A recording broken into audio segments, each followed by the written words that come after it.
여러분들이 오늘 수업이 원래 기획했던 거랑 조금 다른 모습이어서 설명이 좀 필요할 것 같아요. 오늘은 저희가 특별한 강사를 모시고 수업을 하겠습니다. 여러분들에게 그 자료를 하나씩 드렸는데 자료 혹시 안 가지신 분들은 가져가세요.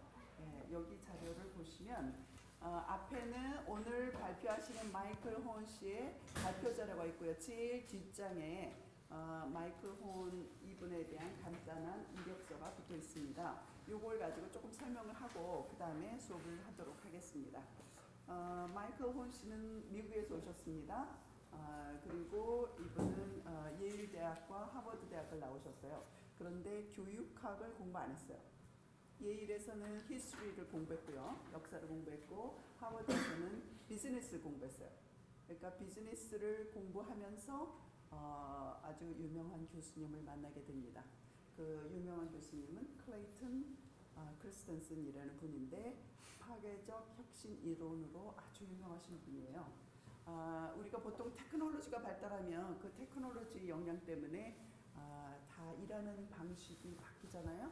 우리가 하고 있는 일을 그대로 잘하게 하는 거는 Constructive Innovation이고 우리가 하는 일의 방식을 바꾸어서 하게 만드는 거는 지금 하던 일을 파괴를 하고 새로 뭘 방식을 들여오는 거기 때문에 Disruptive Innovation이라고 불러요. 근데 ICT가 들어오면 테크놀로지가 들어올 때 특히나 정보통신공학이 들어오게 되면 이 Disruptive Innovation이 아주 강하게 일어납니다. 공장에 있던 많은 사람이 없어지고 자동화되죠. 또 우리가 은행을 직접 가지 않고 다 사이버 스페이스로 해서 은행 문들 많이 닫고 있죠. 여러분들 비디오 테이프 가게들 다 없어진 거 기억하세요? 책방도 많이 없어졌죠. 이런 식으로 일하는 방식 자체가 변합니다. 그래서 일하는 방식 자체를 변하게 하는 그 동력, 그런 ICT가 가져오는 혁신, 이거를 잘 살펴봤더니 우리가 하고 있는 일의 방법을 완전히 다르게 해서 혁신을 만들더라 하는 이론을 만들어내신 분이에요. 근데 그분하고 클래스에서 수업을 듣다 그랬는지 이게 왜 교육에서는 안 될까? 100년 전의 교실과 지금 교실을 보여주면서 이게 뭐냐 하면 누구나 다 똑같이 교실인 거 금방 알아요. 근데 100년 전의 공장하고 지금의 공장하고를 보여주면 이게 공장인지 뭔지 구분이 안 가. 왜 에듀케이션에는 Disruptive Innovation이 안 일어나고 있는가? 어떻게 하면 그걸 일어나게 할 수 있을까? 일어나는 게 좋은 건가? 일어나게 안 되면 어떻게 할 수가 있는가? 이런 고민을 하면서 책을 2008년에 썼습니다. 그 책이 여러분들이 이런 한국말로 번역이 돼서 나온 책이 있어요. 발빠르게 우리 학생 몇 명은 이 책을 빨리 사가지고 여기다가 시그니처 딱 받았어요. 저자로부터 저자한테 직접 사인을 받은 책을 가져. 오케이, congratulations. 오늘 그래서 이분이 얘기해 주실 제목도 파괴적 혁신, 교육에서의 파괴적 혁신입니다. 이분은 한국에 오신 게 그 아이젠하워 펠로로서 오셨어요. 아이젠하워 펠로는 굉장히 그 나라의 미래 리더가 될 사람들을 찍어서 주는 거예요. 그러니까 이거를 우리나라에서 받았던 사람은 뭐 박원순 서울시장이라든지 뭐 이런 32에서 45살 사이에 있는 사람들에게 줘요. 지금 몽고 대통령도 이 아이젠하워 펠로였습니다. 미국에서도 이제 아이젠하워 펠로를 해서 외국에 보내요. 그러니까 여기에 선정이 됐다 그러면 한 10년 내는 미국에 거의 뭐 이렇게 지금도 이미 리더로 백인의 리더 여기에 뽑혀 있어요. 이미 나이는 적지만. 그래서 이분은 교육에 있어서의 그 어떻게 하면 학생들이 자기를 찾아가는 과정으로서 교육을 하나의 도구로 삼고 자기 미래를 잘 이끌어갈까 이런 고민을 하고 있었어요. 그래서 그런 것들의 아이디어를 빌 게이츠 파운데이션, 빌 멜린다 게이츠 파운데이션에서 지원을 해서 지금 사무실이 보스턴과 샌프란시스코에 있습니다. 그래서 그곳들을 통해서 어떤 일을 하고 계시는지, 우리는 이런 아이디어를 한국 교육에 어떻게 받아낼 수 있는지 이런 소중한 이야기를 들을 수 있는 기회를 갖게 됐습니다. May I invite Michael Horn to you and please welcome him with a big applause. 감사합니다. 안녕하세요. I'm going to speak in English because my Korean is very bad, and hopefully Professor Lee will translate if there's need or opportunity to whenever she feels like it. So just jump up whenever. But thank you so much for inviting me and for welcoming me here. As you mentioned, I'm on my Eisenhower Fellowship for a few weeks in Korea, learning about the education system here. So I'm sort of learning lots and lots and lots right now, and hopefully I can relay some interesting things from our research that will be useful to you in your own studies tonight. So what I thought I would do is our body of research as we've approached education has been very different from ordinary or normal researchers in education. Instead of studying schools from within schools or using tests to do randomized control trials and things like that, what we've done is take this body of work that's been developed at Harvard for the last several decades by Clayton Christensen on how to make innovation far more predictable and successful, and use those theories of innovation about what causes what and why, and apply them to education, almost to look at the problems. Just tell me when you want to. Almost to look at the problems of education as though we were putting the lenses on, or the theories on, like a set of lenses, like eyeglasses, and looking at the problems of education through those theories to say, how can we help public education innovate to create a more successful, happier environment for our students that is both more efficient so that they will achieve more, but also so that they will lead more fulfilling lives and be happier.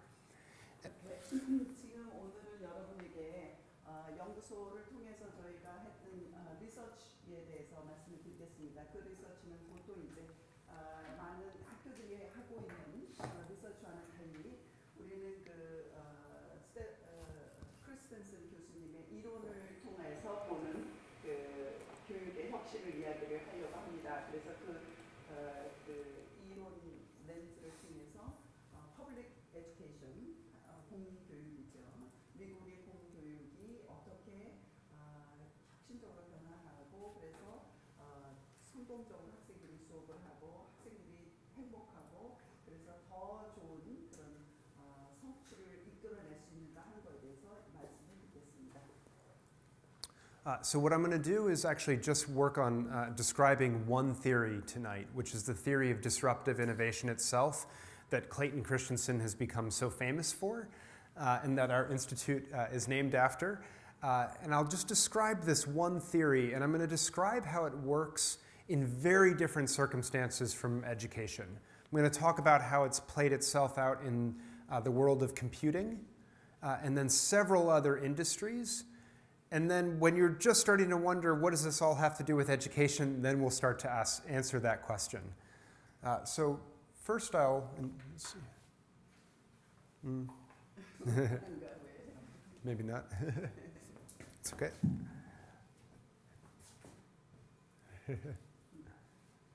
No problem. So I'll start with describing what is this theory of disruptive innovation. And what I would say up front is if you know the English word disruptive, is that a familiar word to people, disruptive, in English? So it has lots of different meanings in the English language. Most of them are not particularly good meanings. It sounds like you're breaking something up or you're doing something bad.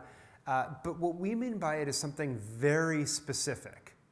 We mean something, a new innovation that comes in and transforms a sector by being so much more affordable, convenient, simple, and accessible that it can serve many, many more people than the old paradigm or the old products and services could serve. We good in the yeah, next. You go ahead. Yeah. Disruptive innovation이라는 거는 그 새로운 방식으로 하고 있는 서비스나 일이나를 transform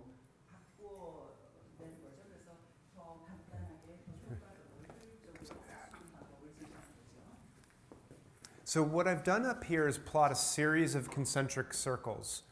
And what I want you to imagine is that the innermost circle represents those people who have the most expertise or wealth in a field. So the most money, or they're the biggest experts, maybe professors or engineers or whomever. And that as you go out these outer circles, it represents people who have less expertise or less wealth. 가운데가 전문적이고 돈도 많고 뭐 자원도 많고 이런 거예요. 예를 들어서 교수라든지 엔지니어라든지 돈도 잘 벌고 전문성 있고 이런 사람. 밖으로 나갈수록 그런 전문성이 떨어지고 돈도 없고 이런 사람들을 의미합니다. And what we see in every market is that the first innovations start in the inner circle among people who have lots of money or lots of expertise. And they plant themselves there. And then what disruptive innovation does is decentralize those innovations so that they can start to serve all of these people out here. And that's fundamentally what disruptive innovation is. Disruptive innovation은 저 가운데에 몰려 있는 전문성과 부를 점점 다른 서클에 있는 사람들에게도 나눠주는 거를 의미합니다. So I'll give an example with the diagrams of how this plays itself out, and then I'll tell a story so that you can think about it more concretely. But basically, inside of every circle, we can plot this simple little graph to describe how the activity takes place inside the circle. And so on the y-axis, we have performance, and on the x-axis, we have time, okay? And this represents a marketplace or a sector. And what we see is that there are two interesting lines inside of every single graph.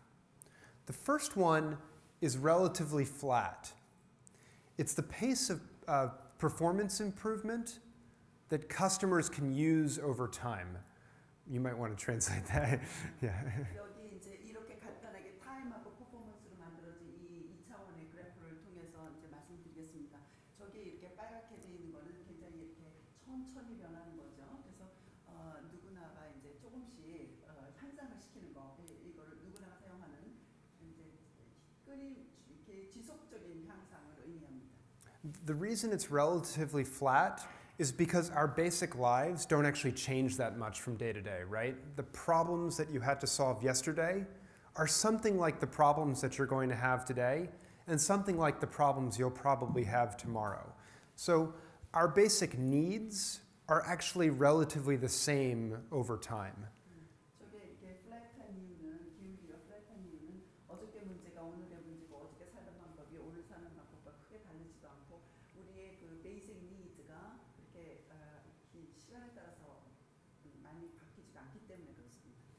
So there's a second line, and this one is the pace of technological improvement. And you'll see it's much steeper than the pace of performance improvement. And the reason is because every technology, when it gets start on the left-hand side here, it starts as not good enough for the majority of users in any given field. But what is true is that technology improves much faster than our lives change. So a new technology comes in, it gets better and better and better and better, and then at some point it actually starts to overserve what the majority of us need from that technology. 처음에 테크놀로지가 나오면 우리가 원하는 것만큼 그렇게 좋지가 않은 이렇게 처음에 나올 때 그러잖아요. 그렇게 시작하다가 점점 이게 발달하면서 그 발달 속도가 우리가 필요한 것보다 훨씬 더 빠른 속도로 늘게 됩니다. Now, sometimes those improvements are just small year-to-year improvements. Other times they're giant breakthrough leaps forward. Just unbelievable innovations. And historically, what most people said was, oh, these are different kinds of innovation. But what we realized in studying was actually breakthrough leaps forward and small year-to-year improvements had the same effect on the sector because they allowed the technology to become better in the way that performance was defined. And therefore, we called all of these improvements the same type of improvement. We call it a sustaining innovation. Or maybe, I think constructive innovation is what, yeah. So. 처음에 테크놀로지가 나오면 그 발달하는 정도의 수준이 굉장히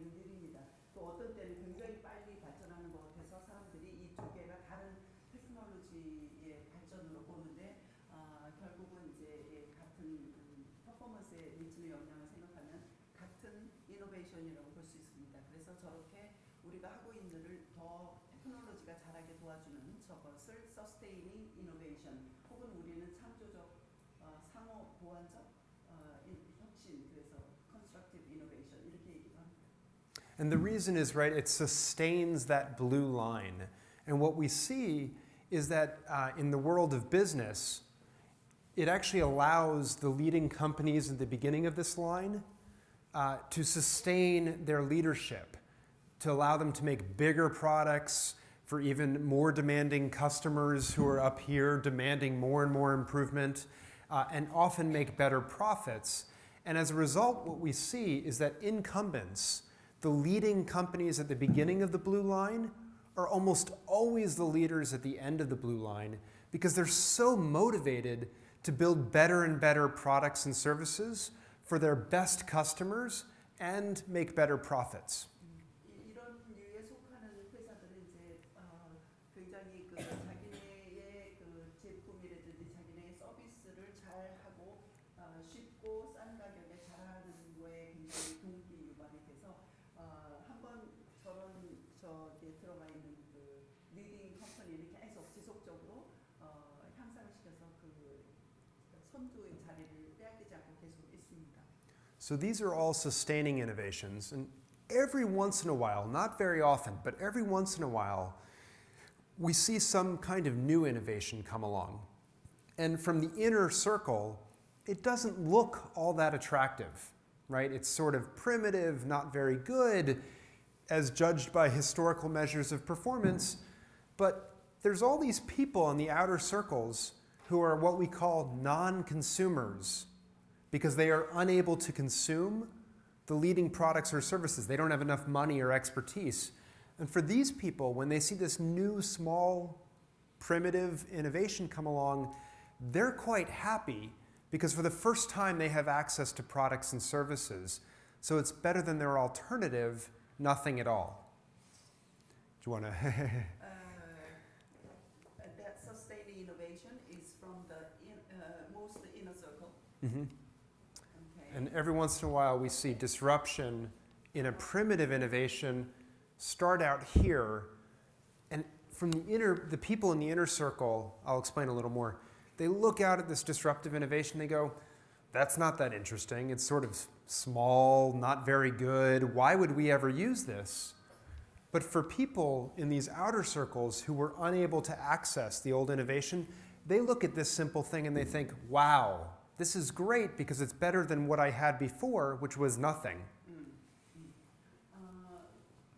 전문적인 지식이나 또는 부나 이런 것이 없는 저 밖에 있는 사람들은 자기네들이 거기서 만들어진 어떤 그런 혁신 그거는 저 가운데 있는 돈이 많고 또 전문성도 많고 이런 사람들이 보기에는 굉장히 웃어 보이는 그런 혁신이지만 그 혁신이 어쨌든 지금 하고 있는 일을 더 잘할 수 있게 도와주고 있기 때문에 저 밖에 있는 사람들은 저런 새로운 그 이노베이션이 나왔을 때 굉장히 감동을 받습니다. So this is why we call it disruptive innovation, because it disrupts that trajectory of improvement and introduces a new trajectory of improvement in the outer circles. 그래서 저 밖에 있는 새로운 혁신이 나와서 나중에 이제 저게 더 커져서 가운데 있는 혁신을 바꾸거나 없애거나 이런 역할을 하기 때문에 disruptive innovation이라는 말로 표현해요. And so historically, what happens is once these disruptive innovations start out here, they're not very good, but like all technologies, they start to get better and better and better, right? They have sustaining innovations for them, and so they get better and better and better, and at some point they start to become good enough, and all of these people in the inner circle start to say, wait a second, I'm being overserved by this technology, and there's this thing coming up that's better and better, and by the way, it's a lot more affordable, simple, convenient. I'm going to go out there to the outer circle and start to consume that. And that's how transformation occurs in every field. 처음에 disruptive innovation이 나오면은 뭐 별로 볼품없고 이렇게 뭐 매력적으로 안 보이지만 한번 그 기술이 나오면 스스로가 발전하는 속성이 있잖아요. 그래서 스스로 계속 발전시켜서 나중에는 가운데 있는 그런 전문가들 볼 때 이거 정말 쓸만한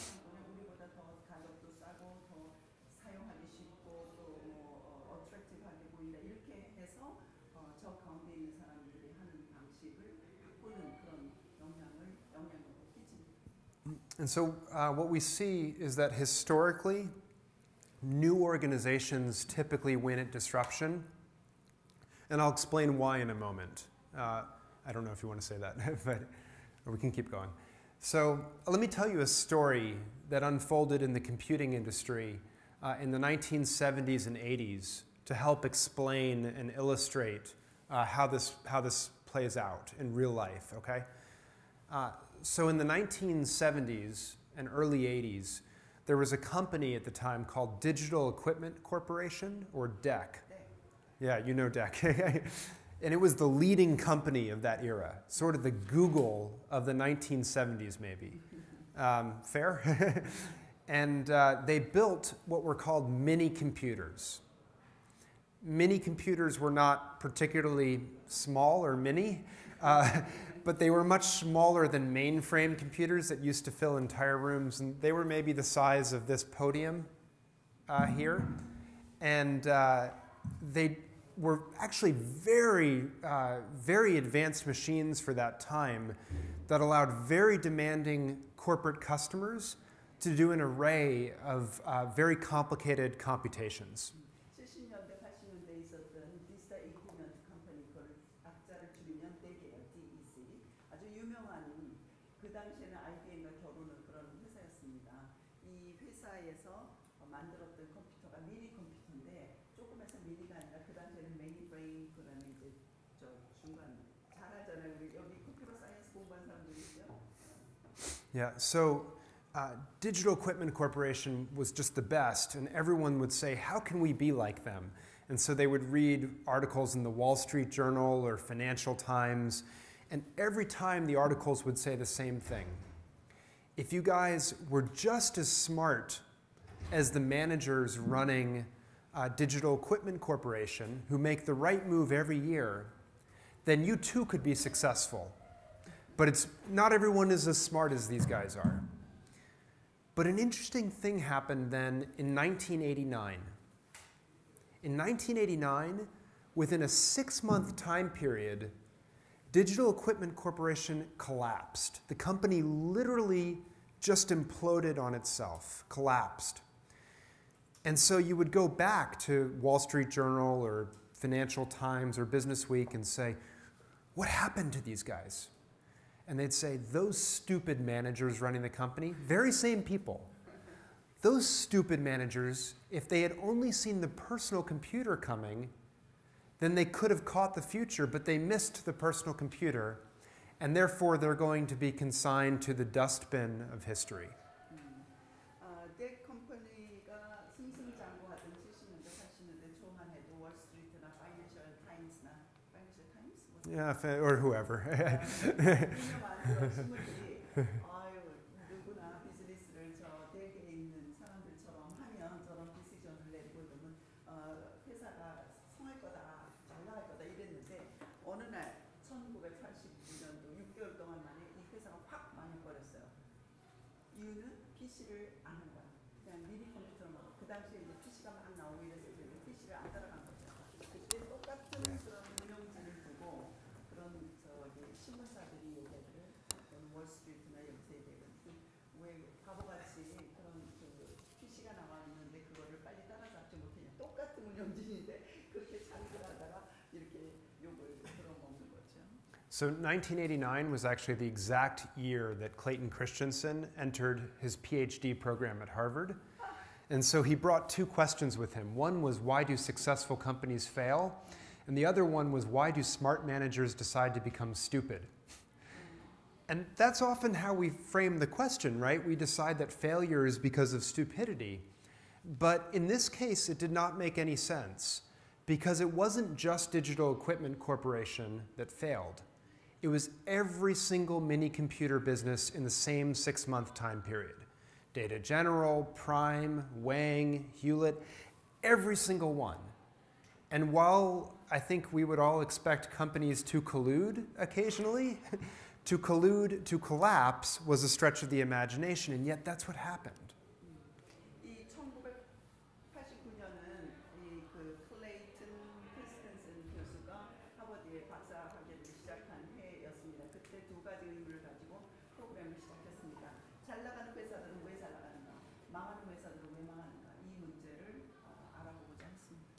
So it's a real mystery, but if you actually dig into the story, you can actually start to understand what happened through this theory. So in the 1980s, basically Digital Equipment Corporation, the managers, had two kinds of business plans that were presented to them. The first kind said, right now, you build these unbelievably complicated, demanding products that you're able to sell for $250,000 US. And we've been listening to our best customers, and what they said is that if you build a next generation mini computer, even better, that they'd be delighted to give you $500,000. So this sounded like a good deal, right? Another group came to them within Digital Equipment Corporation and said, you guys just don't get it, do you? If you just get up out of your seats and look outside the window, you'd see that personal computers are coming and they're going to change the world. So what management did was they would get up out of their seats and they saw the personal computer. They actually built 4 of them, I believe, 4 versions of a personal computer. But they noticed a few other things.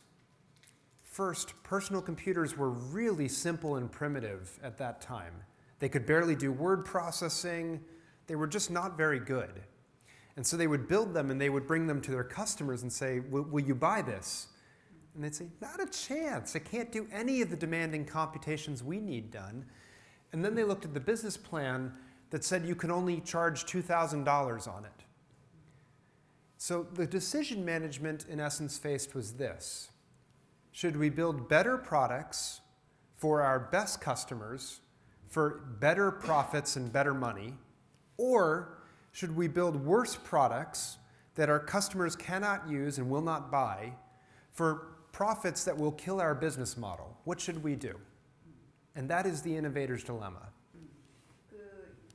어떤 일이 있었냐면 댁에서 결정을 내릴 때 사실은 그 2가지의 아이디어가 나왔었습니다. 하나는 지금 만들고 있는 미니 컴퓨터를 더 잘 만들어서 미니 컴퓨터에 커스터머들이 더 로열해서 더 많은 돈을 내고 사는 그런 사람들이 커스터머가 있었으니까 그 사람들을 만족시키는 그런 물건을 만들 거냐, 아니면 굉장히 그 시시해 보이죠. PC 그때 처음에 만든 4가지 종류의 PC를 만들었다 그러는데 그걸 사람들이 아무도 사겠다는 사람도 없고 뭐 별로 그렇게 유스풀한 것 같지도 않고 그렇지만 그 PC를 만드는 라인에 이런 투자를 할 거냐, 아니면 지금 가지고 있는 미니 컴퓨터 더 잘 만들어서 팔 거냐, 이 아이디어 2개가 나왔는데 그 당시에는 PC는 버리고 더 잘 알고 있는 마켓으로 가겠다고 디시전을 내린 거죠. So Digital Equipment Corporation did the very logical thing and built bigger and better mini computers and ignored the personal computer. But the problem was that the personal computer got better and better and better and better. And by 1989, it was good enough that people in these inner circles started coming out to the outer circles because they said, gee, a $2,000 machine? I don't have to go to the mini computer center. The computer comes to me. And it's so simple that I don't need an engineer to run the computing. Sign me up. And so personal computers disrupted mini computers in all of the companies as well. Now, the interesting question is, how did Apple and the personal computer companies, how did they seize this opportunity? And the answer actually was relatively simple. When Apple started, they had no customers. So they just got to ask a simple question. Who wants a personal computer? And so they sold the first ones as a toy to non-consumers, toy to children, in fact, and hobbyists, who were delighted with a clunky personal computer because it was better than their alternative, which was nothing at all. And from there, they transformed the world. 저 처음에 PC가 나왔을 때는 사실은 컴퓨터로 하던 잡을 할 수가 없는 정도로 시시한 기대였잖아요. 그래서 그 도대체 누가 사냐, 이걸 누가 갖다 사용을 할 거냐, 일을 할 수도 없는 이런 기대인데, 그래서 처음에는 토이로 팔았습니다. 그래서 토이로 팔기 시작했는데 점점 기술이 발달하면서 가운데 있는 저 전문가들이 나와서 사용할 수 있을 정도로 기술이 발전해서 이제 PC를 사고 미니 컴퓨터를 쓰려면 또 거기 회사로 가야지 되고 또 엔지니어가 붙어야지 되고 복잡하잖아요. 혹시나 혼자서 할 수도 있고 자기가 하는 일을 집에서 그냥 할 수도 있고 이래서 저 가운데 있는 사람들이 이제 밖에 있는 테크놀로지로 나오기 시작했습니다. So you can see how this force plays itself out, and we actually see it in lots of different sectors. So what I've done here is put in the Today column a list of companies whose stock we wish we had invested in before. I didn't invest in any of them, which is why I'm here. And they have been disruptive to those companies in the Yesterday column who in their own right were once disruptive. So we can tell lots of stories here, but let me just tell one story that I think is interesting, which is I think you can argue that Japan's growth in the 1960s, 70s, and 80s was almost entirely fueled by disruptive innovation. So Toyota first came in at the low end with very bad cars, but they were much more affordable than the gas-guzzling cars from Detroit. And they got better and better and disrupted America automotive. Sony came in the beginning with very tinny static-laced radios in the 1950s. And they got better and better and disrupted America's RCA and Zenith. What else? Cars, steel. They started at the low end of steel, Japan did. Canon, the Xerox copy maker, they disrupted Xerox. Japan's growth was entirely fueled by disruptive innovation. And then the interesting thing is who's been disrupting Japan and Toyota over the last many years? Korea, right? So Korea, Hyundai, Kia, Samsung, right, have been disrupting Japan. They started at the bottom of the market. In America, we used to laugh at Hyundais. We used to say, oh, that's not very good. Now Hyundai owns the subcompact and compact ends of the market, wins all of the quality awards, and actually is taking dead aim at Toyota. This is a commercial that Hyundai was running in America. It says, isn't it time someone did to Lexus what Lexus did to Mercedes? So now Hyundai is moving up, and I would actually argue that that drove the economic miracle in Korea over the last couple of decades has been disruption as well. And then underneath, Koreans are probably Chinese maybe, and Chery, or for example, and maybe Indians underneath them. And so you actually see this force very clearly inside of the Korean economy. 일본이 한참 잘 나갔었지만 그래서 잘 나가면서 미국을 파괴했잖아요. 미국이 많은 그 제조업을 일본의 제조업을 이제 파괴한 것이 한국이죠. 그다음에 이제 그 다음은 뭐 중국이나 인도가 오는 거 아닌가 하는 여러 가지 예를 들었습니다. So that's sort of the overview of disruptive innovation. Does it make sense to take questions before I move on to education? 오케이, 자 여기까지 disruptive innovation에 대해서 이론을 설명해 드렸습니다. 질문 있으면 좀 하시고요. 이 다음에는 이제 그것을 교육적으로 활용하는 쪽으로 넘어가려고 합니다. 질문 있어요? 없어요? 네. Good? Okay. Okay, terrific. If you have questions later or disagreements, fire away. Then this big question I've just talked about lots of industries. How does it relate to education? And our sense, looking at it and studying it, was that e-learning or online learning represented the first disruptive innovation in education maybe since the textbook, the invention of the printed textbook. And this brought up a whole host of questions. So e-learning, online learning started in the late 1980s. And at first it was very primitive.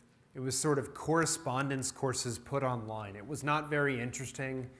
People in mainstream universities in the United States made fun of places like the University of Phoenix and other places and said, oh, that's not very good. But e-learning, we know, has gotten better and better and better itself and is growing. And it started in the areas of non-consumption, where there was no alternative, right? And so that's been the interesting question. Maybe I'll let you translate and then I'll explain this. 처음에 그 온라인 러닝, e-러닝이 나왔던 80년대만 해도 굉장히 이게 그 원시적이었죠. 그래서 처음에 disruptive 이노베이션 나오면 늘 좀 이렇게 웃기게 아무도 저걸 누가 써 할 정도의 그런 거잖아요. 우리 처음에 나왔을 때 필리스터다 뭐 굉장히 많은 그런 그 크리티시즘이 있었잖아요. 지금 그런 것들이 이제 지금 상당히 세련돼지고 또 많이 사용을 하게 되고 이런 쪽으로 지금 넘어가고 있는 겁니다. 그런 것들이 사용되는 게 이제 non consumption, 그러니까 다른 대체할 수 있는 방법이 없는 그런 환경에서 이제 이런 온라인 러닝, e-learning이 사용되고 있는 예를 보여드리겠습니다. So the question obviously is, where are these areas of non-consumption for online learning to start to plant itself? In higher education, I think it's fairly obvious. It's been adults who do not have time to go back to school because they're working. And night school is maybe not perfect, so e-learning has been a great way for them to get their education or continue their education. In K through 12 education, it's been a little trickier to figure out. And I'll just talk for a moment from the United States perspective before we think maybe about Korea together. And maybe you can help me here as well. But in the United States, it's been very difficult because schooling is compulsory. Everyone has access to a free public education. So there are no non-consumers of school. If you go to the developing world, it's more obvious, right? So 70 million students worldwide have no access to primary school. 200 million students worldwide have no access to secondary school. So in those contexts, it's obvious where the non-consumption could be. But in places like the US and Korea that have very developed education systems, it's a lot less obvious. 고등교육에서는 e-learning을 쓰는 게 굉장히 논리적이고 쓸 이유가 있다고 봅니다. 학교를 돌아와서 공부를 할 시간이 없다든지 그러는 사람들이 수업을 온라인으로 듣는 게 상당히 할 만한 일이고 e-learning에 쓸 자리가 있는 거죠. 그런 반면에 초중고등학교에서 e-learning은 쓸 자리가 없어 보입니다. 특히나 이제 공교육이 다 의무 교육이니까 누구나 다 학교를 가야 되고 그런데 거기서 무슨 e-learning을 할 필요가 있느냐? 이거는 예를 들어서 학교를 가지 못하는 학교가 없는 그런 개발도상국의 학생들 같으면 이 e-learning을 초중고등학교에서 하는 것도 의미가 있는데 그런 학생들이 지금 한 2억 명 이상이 되니까 그런 학생들에게 e-learning이 되지만 한국이나 또 미국 같이 굉장히 발달한 이런 곳에서 초중고등학교에서 e-learning을 하는 거는 의미가 없어 보이는 것처럼 생각이 들 수도 있습니다. So as we studied it, what we realized was that the non-consumption was not at the level of hakyo or schools, but instead at the level of classes, right? So if you look at the level of classes or courses, there's actually lots of non-consumption in almost every school, which is why the book is called Disrupting Class, not Disrupting School. And so this is a list of the areas of non-consumption we've identified in the United States. In the book, I think maybe we've listed 4 or 5 of these, and basically the list has grown because every time I put this up, someone comes up to me after a talk and says, you missed one. So I add a bullet point. But we can tell a story about non-consumption in each of these cases, which I'll do in a moment. 그래서 초중고등학교에 있어서 e-learning은 학교를 파견하는 게 아니라 클래스가 어떻게 운영되는가 하는 입장에서 보면 쓸 자리가 굉장히 많습니다.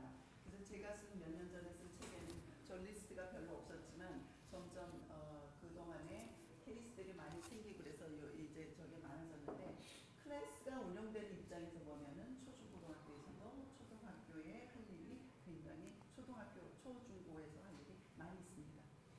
So credit recovery, for example, in the United States, in urban school districts, cities, students often fail a course and there's no way for them to make up the credit. And so in the past, they would just keep moving on, fall further and further behind, and then when they got to graduation, they didn't have the credits to graduate and everyone acted surprised. But online learning has been a great way for them to flexibly start to make up credits. Dropouts are another huge area of non-consumption. In the United States, 30% of students drop out of high school. They don't finish high school. And so combining online learning with alternative schools has been a great way to create flexible options to bring them back into the system. In Korea, I actually think this is similar. Not everyone goes on to high school or finishes high school. And so there's lots of ways maybe to create alternative education to give people the skills that they need to succeed, but not in the traditional way. 온라인 러닝이 초중고등학교 교실에서 할 수 있는 일들을 여기 열거를 했는데요. 첫 번째는 크레딧 리커버리입니다. 한 과목을 납제하면 그 과목을 다시 듣기가 어렵잖아요. 그냥 교실에서는. 그러니까 저거 온라인 러닝, 온라인으로 듣는 거죠. 드롭아웃. 미국의 고등학생의 30%는 졸업을 못합니다. 그 졸업 못한 학생들이 다시 온라인으로 통해서 공부를 마저 더 해서 졸업을 할 수도 있습니다. 그런 식으로 저기 있는 하나하나 라인이 다 온라인을 가지고 K-12 교육을 더 잘하게 할 수 있는 아이디어들이 여기 쭉 리스트가 되어 있는 거예요. 그래서 온라인 러닝이 초중고등학교에서도 할 일이 굉장히 많아요. 선생님과 수업, 물리적인 교실에서 할 수 없는 일들을 할 수 있는 게 굉장히 많다 하는 걸 보여주고 있습니다. So maybe I'll just give two more from this list and then I'll move on. The first one is advanced placement courses, AP, or IB courses, International Baccalaureate, or advanced courses actually. Lots of schools maybe don't have the teachers or resources to be able to offer those experiences, but they know that there are students who want to take those courses. And in the United States, actually, 26% of high school students attend a school that offers no advanced courses at all. And by that I mean anything above geometry, so no algebra 2, no calculus, no trigonometry, defined as anything above biology, so no chemistry, no physics, and defined as any honors English class, period. So big areas of non-consumption. And this disproportionately affects small schools and rural schools where they cannot get teachers to maybe teach all of the subjects, which I also think is very similar to Korea. 지금 두 가지 예를 더 들었는데 AP, 우리는 이제 대학교 과정을 듣는 거죠. 선행 학습을 하는 거죠. 우리나라에서도 일부 학생들을 대학교에 보내서 대학교에 클래스를 듣게 한대지. 그래서 걔네들이 대학교에 가면 그 과목을 안 들어도 들은 걸로 해주고 뭐 이런 제도가 있긴 해요. 근데 우리보다 이제 미국에서는 저걸 굉장히 많이 하고 있는데 그런 거. 또 small rural urban schools.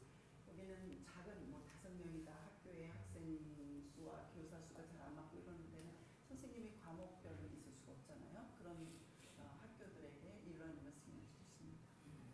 So now what we've noticed is that online learning over the last 15 years maybe has been planting itself in these areas of non-consumption, getting better and better and better and growing very fast.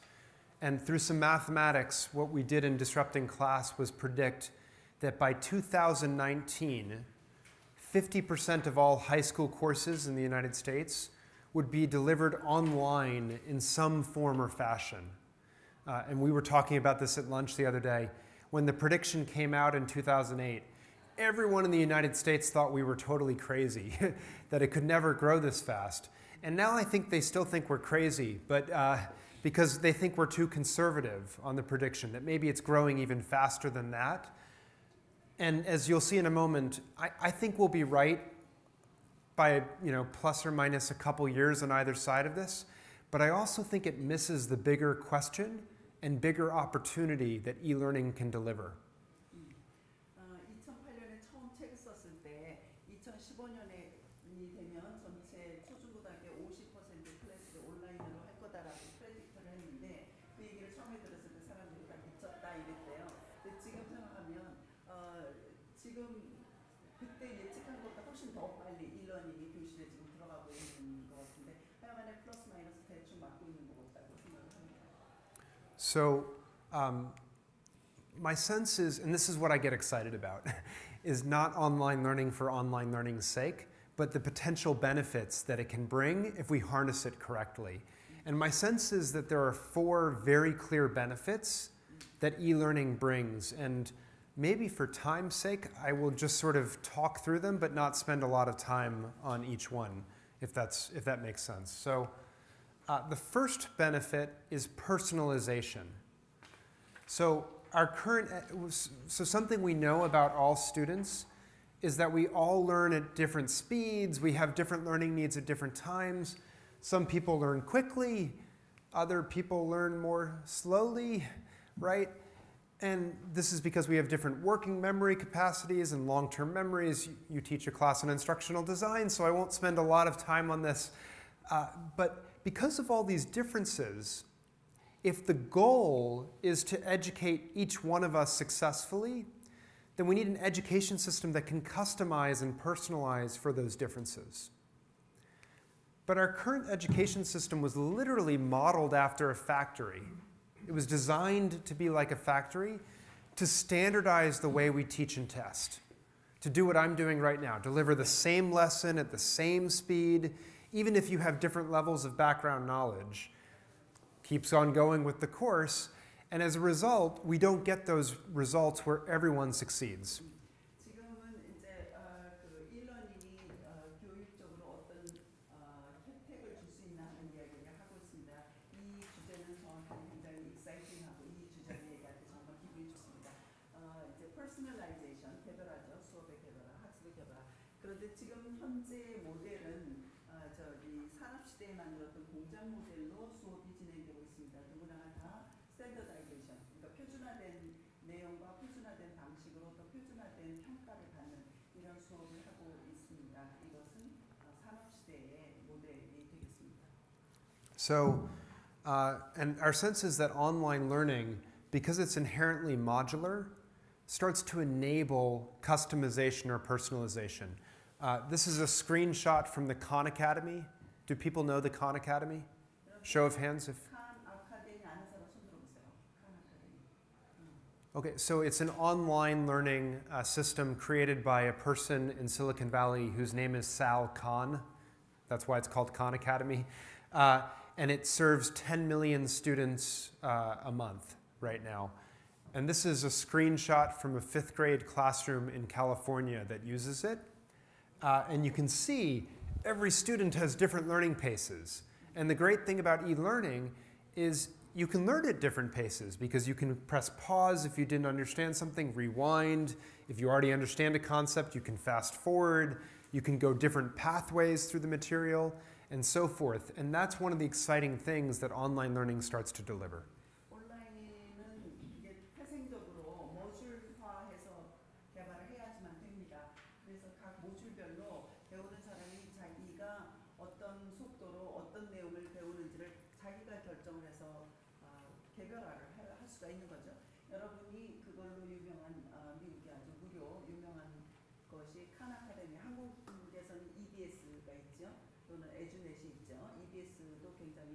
모듈화해서 많이 만들었잖아요. 근데 칸 아카데미는 저걸 다 저렇게 LMS, 러닝 매니지먼트 시스템으로 다 개인이 어떤 내용을 어떤 어치먼트 레벨로 했는지를 저렇게 보여주고 있거든요. 그러니까 칸 아카데미에 더 사람들이 많이 쓰고 중요하게 생각하는 거는 그 동영상이 아니라 저 뒤에 저렇게 개별화된 LMS 쪽이에요. 저것 때문에 써요. The second benefit is really the data and feedback that educators and students can start to get from these systems. And the main reason is you can do built-in assessments that give you real-time feedback on how students are doing. The only point I would make is that in our current system, where time is fixed and everyone has different learning, right, variable learning, actually data and feedback is a negative thing. It's very demotivating for learners. There's lots of research on this. And the reason is right now we deliver content to students, we test and assess, and then students progress to the next subject or unit or body of material and only get the results afterward. And when you get the results afterward and there's nothing you can do about it, you feel helpless or demotivated, especially when subjects are graded on a curve, so only a few get the highest marks. What's the point of getting the feedback if it's too late? On the other hand, if we can move to a competency-based learning system, or do you call competency-based or mastery-based? Competency-based. Competency-based learning system where learning is fixed, so meaning you have to master the concept before you move on, so time is variable. So we offer learning experiences to students. We still test and assess because that's an important part of learning, but now it's designed to get real-time and interactive feedback to inform what you do next, and you only move on once you've truly mastered the concept. In this system, data and feedback is very motivating and very helpful to educators because it helps them design individual plans for each student. Competency-based learning을 하게 되면 배우고 자기가 배운 거에 대해서 테스트를 하고 테스트를 해서 내가 뭘 못 알았는지 즉각 피드백을 받고 그래서 그거를 다시 더 공부를 다 해서 마스터리 레벨 완전 학습을 하게 하고 그 다음에 다음 모듈로 가고 이렇게를 합니다. 근데 그 전에 모델은 내가 다 배우고 나서 끝나고 나서 이제 총괄 테스트를 하잖아요. 그러면 공부 다 끝나고 나서 시험 보면 그때 성적이 나쁘게 나왔다 이런 피드백이 나오면 그 다음에 뭐 어떻게 할 방법이 없잖아요. 그런데 사실은 요거는 조금 중간에 그것도 우리 포머티브 이밸류에이션이라는 테크닉 있잖아요. 그걸 통해서 하면 사실 블룸의 그 매스터리 러닝이 그렇게 중간에 포머티브 테스트를 하면서 학습자를 매스터리 레벨로 올라가게 하는 그런 러닝 모델을 제시를 하고 있어요. 그러니까 이거는 어떻게 쓰느냐에 따라서 하는 거지. 꼭 이러닝이 그걸 쉽게 잘해주고 또 기록도 잘 보관해서 남겨주고 이런 좋은 장점은 있죠. One more point just relating to Korea here that occurs to me, because there's so much emphasis on the KSAT, right? The one test. The interesting thing about this sort of a system is you actually get way more information about what every single student can know and do. It's more accountable, it's more transparent, and actually, so both better for learners and it's better for people who are trying to figure out what you know and which school you should go to or whatever else, because there's so much more information. But as you know, it's a big shift to be able to use e-learning in this type of a system. And it's one of the policy challenges that I think Korea faces, but also the United States faces, and maybe the rest of the world too.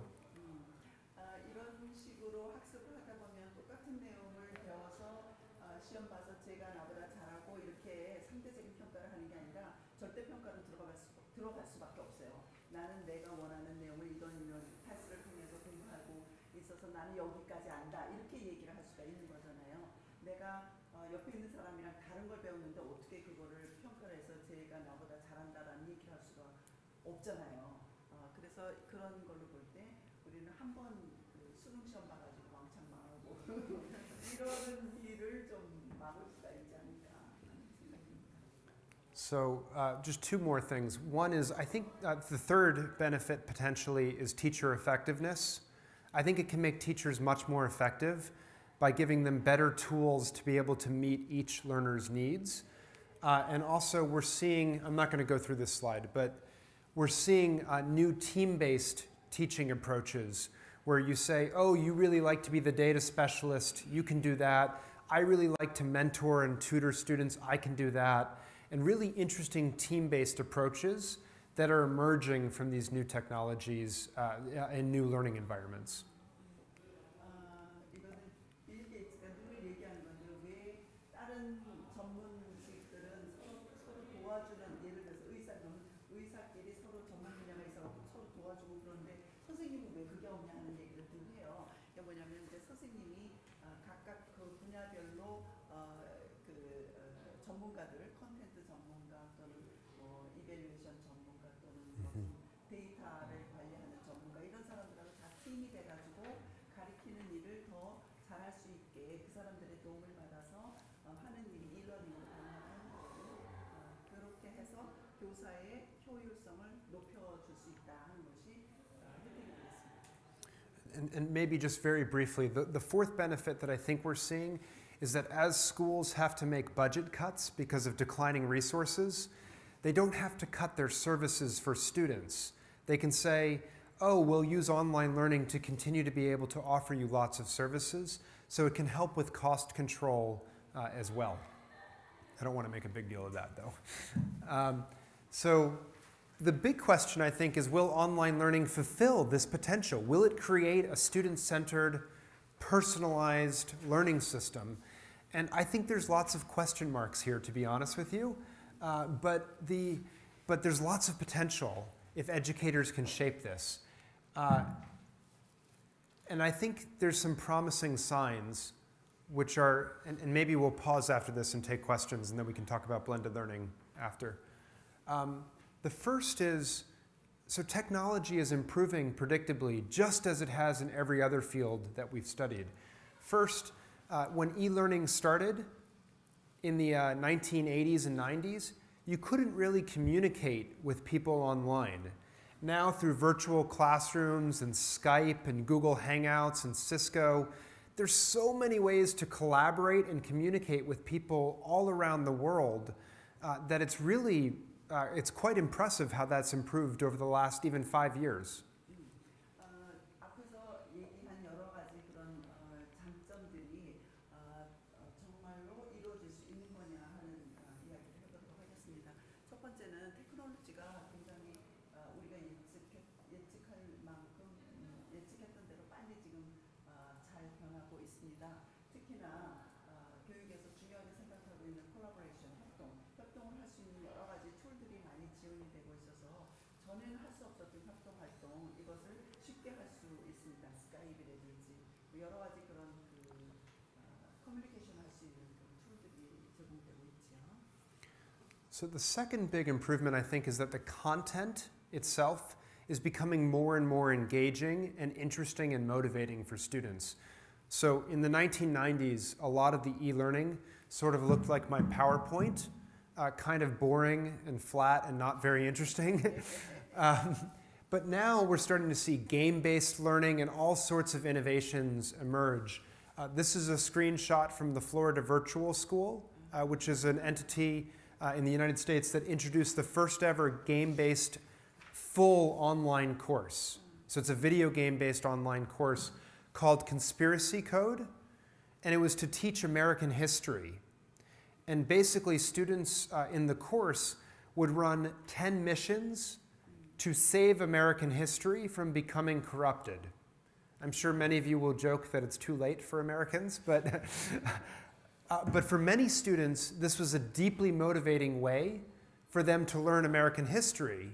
And they did lots of interesting research on the students for whom it worked and the students for whom it did not work. 첫 번째 테크놀로지의 발달은 커뮤니케이션이라고 이야기를 드렸습니다. 두 번째는 콘텐츠입니다. 콘텐츠가 얼마나 발달하고 있는지를 보여주는 것이 저 플로리다 버추얼 스쿨입니다. 이 학교에서는 예를 들어서 이 게임 베이스된 활동을 하는 학교예요. 게임으로 다 공부를 가르치는데 게임 가르치는 것 중에 예를 하나 들어보면 미국 히스토리, 우리 지금 국사죠. 국사가 미국에서도 필수잖아요. 그 미국 국사를 가르치는데 10개의 게임으로 가르칩니다. 10개의 미션을 줘요. 그 10개의 미션을 통해서 미국 히스토리를 배울 수 있게 하는 그런 게임 활동을 합니다. So the third thing that I would just mention is that originally e-learning was, people thought of it as distance learning, sort of virtual or cyber. But I think, as you all know, it's increasingly becoming what we would call blended learning. It's blending itself into school environments. And there's been so much blended learning going on.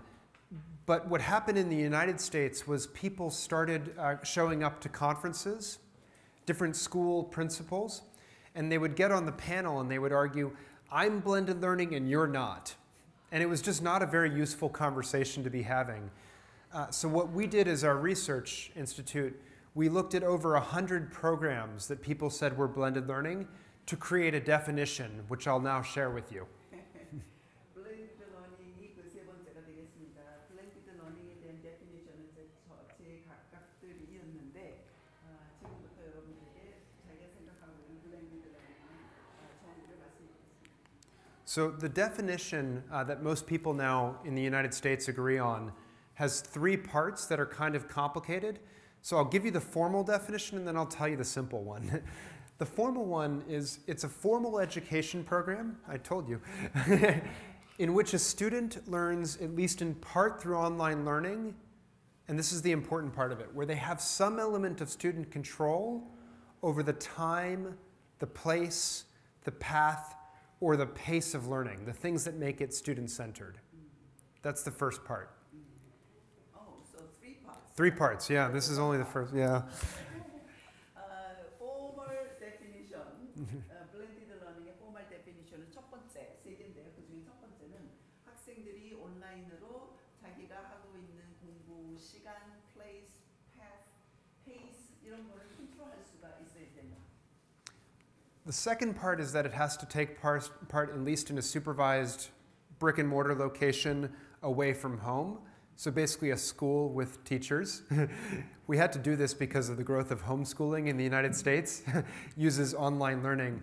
And people would say, well, the parent is a teacher. And we said, that's not what we mean by blended learning. So, so basically we're talking about it takes place in schools with teachers. And then the last part is that the modalities along each student's learning path have to be connected in some way. And what I mean by that is that in the 1980s, a teacher would be lecturing, and then if they thought they were sick of me, they would send me to a computer to play a game that had nothing to do with the learning. Those experiences weren't connected. It was sort of glorified babysitting on the computer. That's not what we mean by this. We mean that the offline should connect to what you do online, is basically what this means. 첫 번째는 그러니까 온라인으로 뭐 하는 거, 두 번째는 학교 피지컬이 학교 가서 하는 거, 세 번째는 그 두 개가 서로 연결이 돼 있어야 되는 거예요. 학교에서 하는 거 완전 별도, 온라인으로 하는 거 완전 별도가 아니라 그 두 개가 인테그레이트, 통합이 되고 연결이 돼 있어야 되는 거예요. So this is the definition. So basically online learning with that student control in school, and that online and offline are integrated. That's basically the definition. Now, this means that blended learning is not every implementation of ICT. And so maybe I'll stop after this slide. So simply what we're doing now with an electronic whiteboard or facilitation, if you're beaming online curriculum, that's not blended learning because you haven't changed the learning model itself to give students some element of control over that time, place, path, or pace of learning.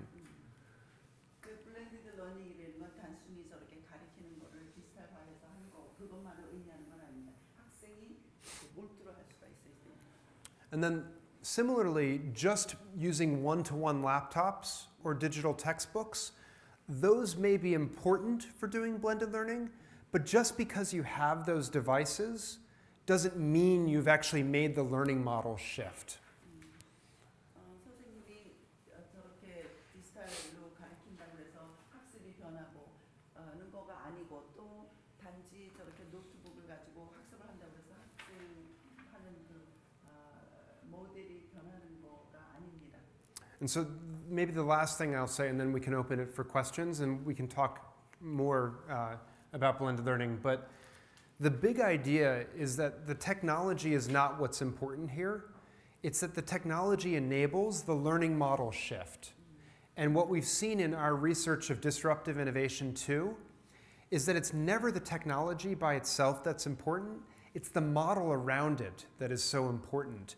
In the United States, we've spent over $100 billion on ICT, and we have nothing to show for it. We still have a factory model system with not great achievement. And the point is, if you change the learning model, though, where you start to empower students, empower their voices, personalize, be able to tutor them and things like that, that's when you unlock really the achievement growth, but you also make learning so much more engaging and fun and motivating because they start to own the experience, which is just so important, not just for education, but really for everything in life. When you own something and you can control it, you're much more empowered and excited about the experience. And that's what I think is so important here. 여기 테크놀로지를 준다고 해서 교육 모델이 변하는 건 아닙니다. 테크놀로지가 교육 모델을 변하는 것에 일부러 사용이 되고 그래서 교육 모델이 진짜 변화할 때 그때 테크놀로지를 사용해서 공부를 하는 것이 의미가 있는 것입니다. 그래서 모델, 러닝 모델 자체가 변하는 것 그것이 So I'm going to stop here. I just wanted to point out there are lots of different forms of blended learning. It looks really different in different places. This is a confusing chart we created to try to represent it. And you see brick and mortar schools, they meet online learning. They have a baby called blended learning. And then blended learning has lots of different types. In flipped classroom is one of those types. Lots of different varieties. We've been doing lots of work to categorize the models. And if you go to our website, we're keeping what we call the blended learning universe, which is trying to track case studies of blended learning schools all over the world, actually, to keep on top of what the differences are, who's using what programs, teaching models, et cetera, to try to improve everyone's knowledge of the space. So we can talk about these models if you want. I have slides to show examples, but maybe I'll stop for the moment and we can have a discussion first because I think that would probably be more interesting.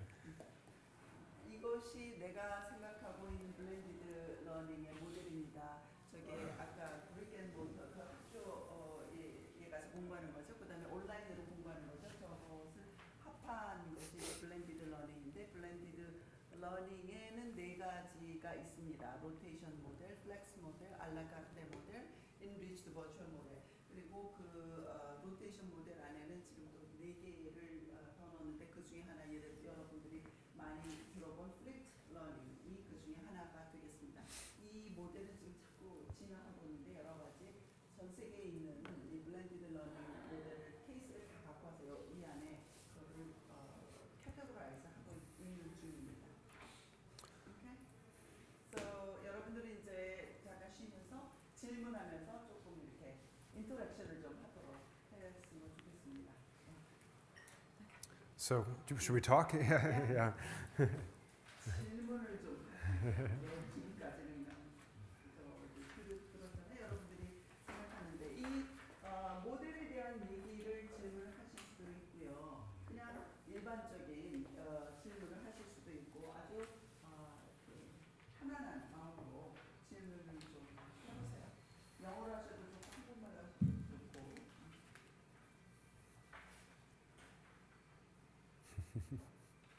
우리 박법천 선생님 먼저 질문하실까요? 아니면 저 어디 갔어? 혜영이 질문. 그 다음에 효재 질문. 일단 두세 명만 하고 다른 선생님들이 그 다음에 좀 하시죠. Or maybe I'll ask a question, if that's useful. I'm curious, since I'm learning right now, this is a selfish question, but where are the areas of non-consumption in Korean schools? 오케이. 여러분들이 생각할 때 초중고등학교에서 이 일러닝이 다른 걸로 대체할 수 없는 사용, 그런 이해가 어떤 것이 있을까요? I have an answer. Okay, Great. I'm going to take notes. 먼저 한번 해볼게요. 초중고등학교 애들 중에 병원에 오랫동안 입원해 있는 애들이 있어요. 걔네들은 수업을 못 하잖아요. 일러닝으로 수업을 해요. We have children who are hospitalized for a long time. They use e-learning. 또 어떤 예가 있을까요? 교도소에가 있는 애들도 그렇지 않을까? Those kids in the prison, or those who travel long time, like with the parents, they travel all over the world for 1 year. 그치, 그런 애들 나왔잖아. 텔레비전에 어떻게도 나왔잖아. 저희 애들이 고등학교 때 제가 좀 아쉬웠던 건데 학교마다 과학 영역, 사회 선생님 공부를 다 했을 수는 없잖아요. 그래서 근데 나는 물리가 듣고 싶은데 물리가 있는 우리 학교에 없는데 그럴 때. Okay, the kids who doesn't have the proper teacher for specific class in one school. The students in a remote area, a small island. When students are transferred to other school, they have to catch up some courses. Oh, yeah, okay.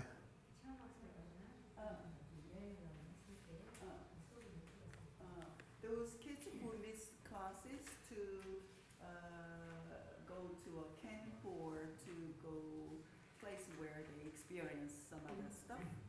Okay, just courses. 또 어떤 게 있을까요? 정규학교에 있다. 그러니까 대안학교로 가기 전 단계의 어떤 모델일 수도 있을 것 같아요. 아니면 자기 가정학습하는 친구들 많죠. Homeschooling. How big is homeschooling in Korea? 우리 몇 프로 되는지 알아요? homeschooling? 5%? 너무 많은가? 5%? Less than 5%? 2%? 0.5%? 0.5%? 우리 한 30만 아니 그렇게는 안 나요. I don't know. Yeah, no, it's okay. In the United States, homeschooling has been growing really fast the last 10, 15 years. My hypothesis is it's because of online learning. Because in the past, parents, you can't educate your kids in all subjects, but now the computer can help you. But the interesting thing is when we did the same projection of the growth like we did of online learning in high school, when we did it on homeschool or virtual school, the curve flattens out at about 10% of the United States population, which is sort of feels about right. The maximum number of families that have the family structure to even think about a homeschooling solution is probably about 10% because you have to have one parent at home, you have to have a certain amount of money probably to be able to provide experiences, and your kids also have to want to stay home because maybe most kids go to school because they like to have fun with friends too. So. Would be very high if we hit that. We don't. I think today in the United States, it's about 2.3 million students are homeschooled or virtual schooled. So K to 12. Yeah, 2.3 million out of maybe 55 million. So it's grown quite. It's quite fast. Yeah.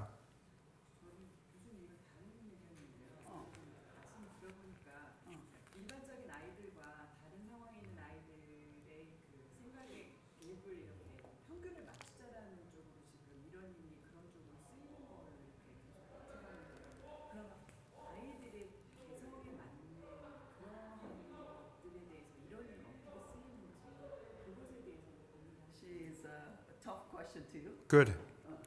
She thinks this still try to provide standardized modules to students, regardless if this is e-learning or not. This e-learning module still resembles the factory. Factory model. Yeah. So great question. So very tough. yeah. So good question. So my sense is it can be standardized, right? If we say one class, you have to go through the entire models. While you can personalize pace, you're not personalizing pathway and providing dynamic experiences for students. My sense is, and this is why I say it's a question mark, whether it will fulfill its potential. My sense is, and we didn't go through the models to describe it, but to be really successful, it can't be that way. What's going to happen is that two things will have to happen. One, students will learn online, but then they will go deeper into rich project-based experiences and discussions with their teacher.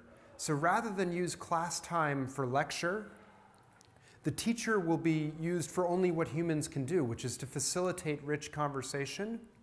Right now, I think we misuse our teaching force to deliver the same thing year over year. And so I think it creates much more time and space for higher levels of Bloom's taxonomy. That's the first thing. The second thing, I think, is that right now, e-learning courses are very flat and linear, sort of like textbooks. But I think in the future, what you're going to start to see is that really you'll sort of have a learning management system platform, and then that has different standards, but then a playlist of 10, 15, 20 different ways to learn that standard. So you can choose your different pathway, or there may even be adaptive learning technologies that help identify that I prefer analogies with sports to get me started on a lesson because I just think better when I see basketball. that will start to tailor for me in that way, but maybe someone else prefers to think through music or something like that, and they'll take a different pathway. I don't think we know what those differences are yet very well, but I think we'll start to see individualization in the software combined with much more room for better learning experiences that are more creative and things of that nature. That's the hope. I don't think it's guaranteed, but that's the hope. 두 가지로 그게 가능하다고 지금 얘기를 하고 있는데 첫 번째는 이제 선생님에게 시간과 이렇게 여력이 좀 생기잖아요. 온라인으로 학생들이 하고 이렇게 되면 그러면 선생님은 학생하고 프로젝트 베이스드 러닝을 한다든지 이런 식으로 딥 러닝을 하는 거예요.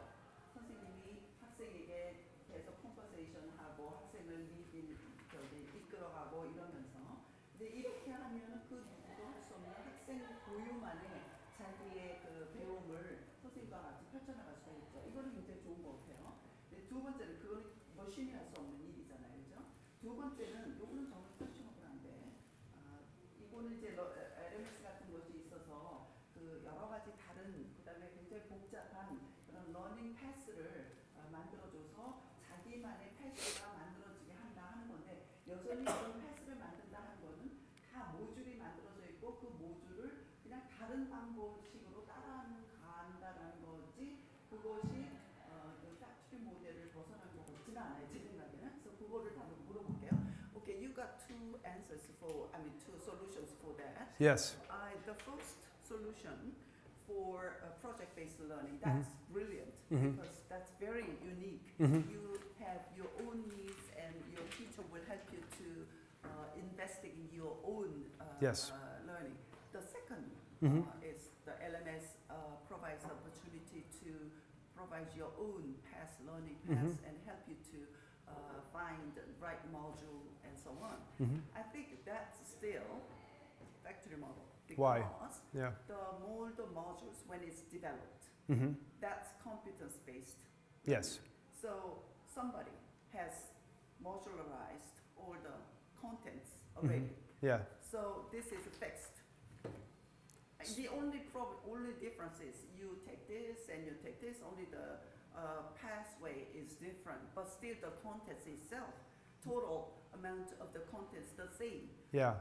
Whereas the first solution is it's not fixed. You find your own, you investigate your own way. So nobody will do the same thing. So it's totally individualized approach. Let me try to amplify my answer to improve it then. Okay. 두 번째에 대한 다시 반박입니다. Because I think actually I think you cannot do project-based learning unless you do playlist. Yeah. And I don't think you can do playlist unless you do project-based. So I actually don't think there are two answers. I think you have to do both. Okay. And the reason is this. When I say competencies, I don't just mean knowledge. Okay. I mean skills and dispositions and values. I mean rich things. So teamwork, critical thinking are all competencies in the new economy. And so I think to realize those.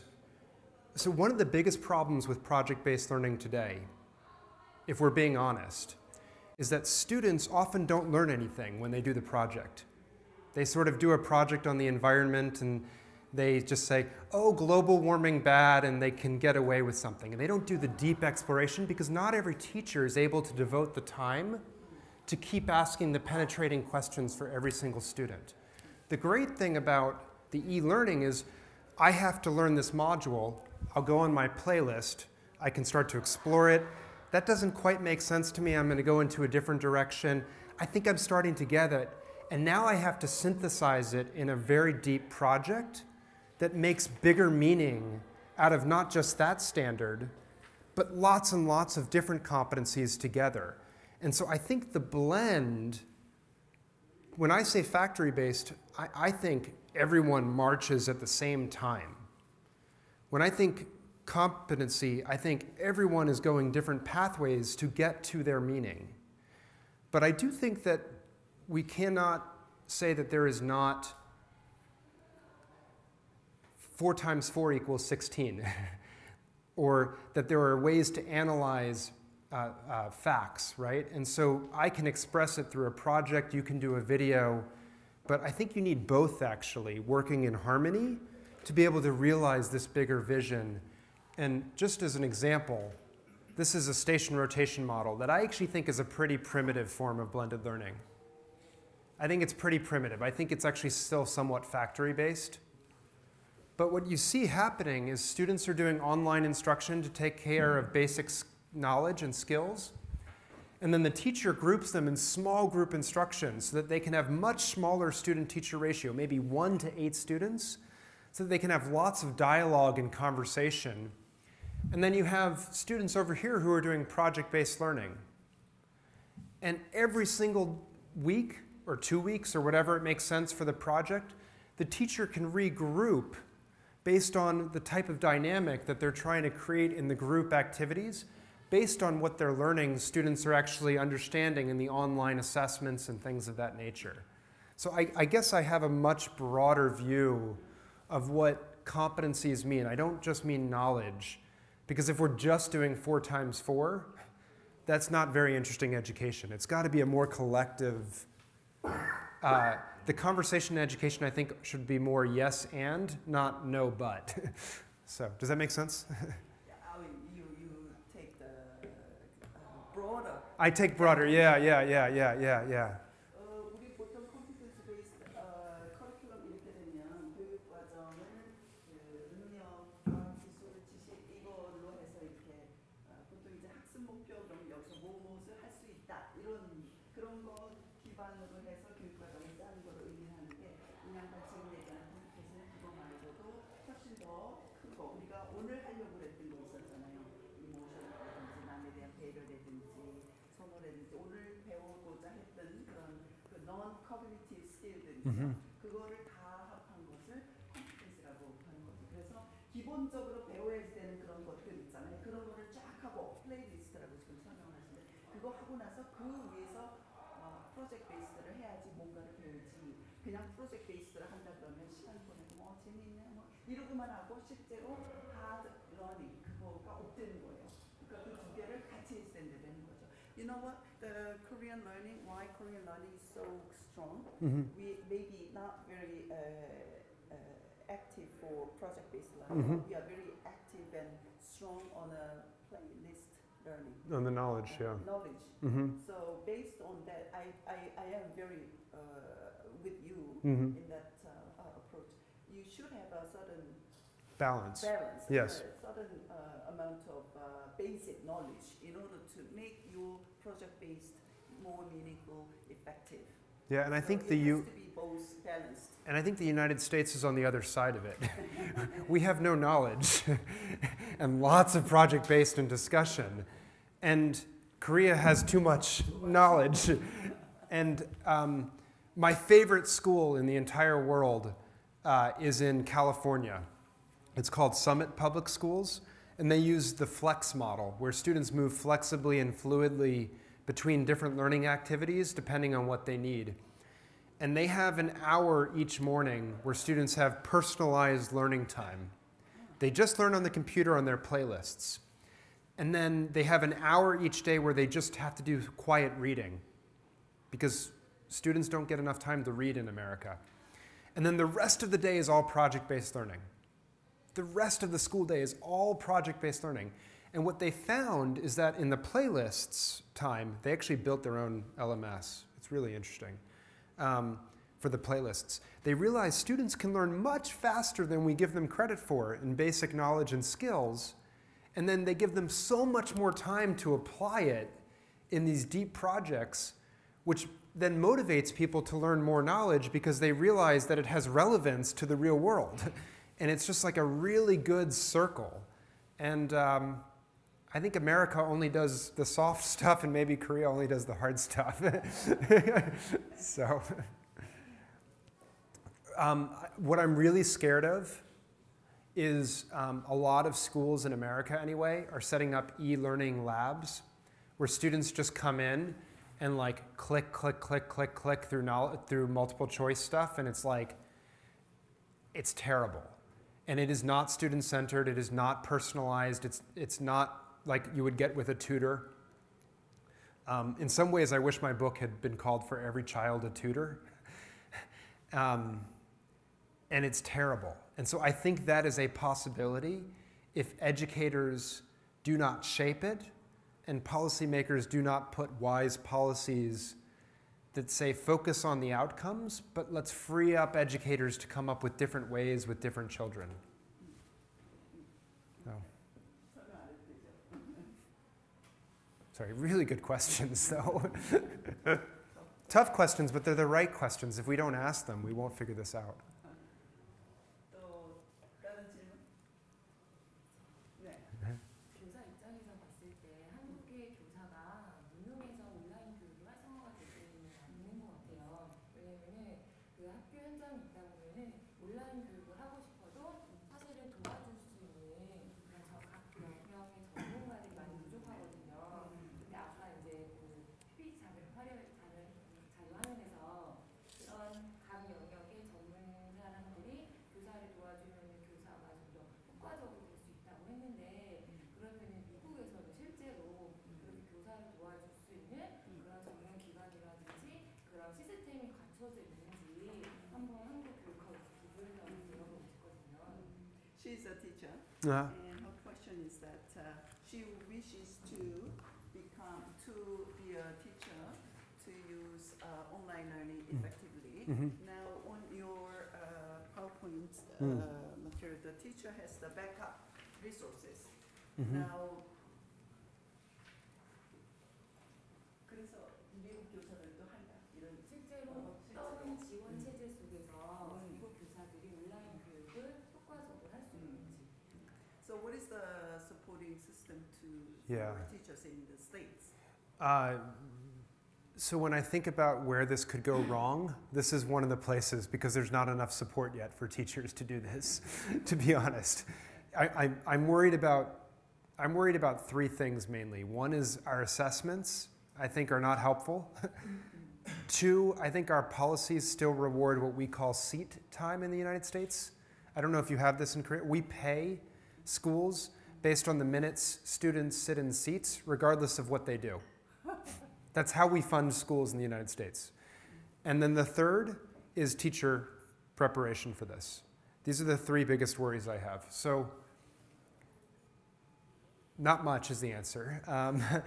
And we're learning a lot. I think two things have to happen.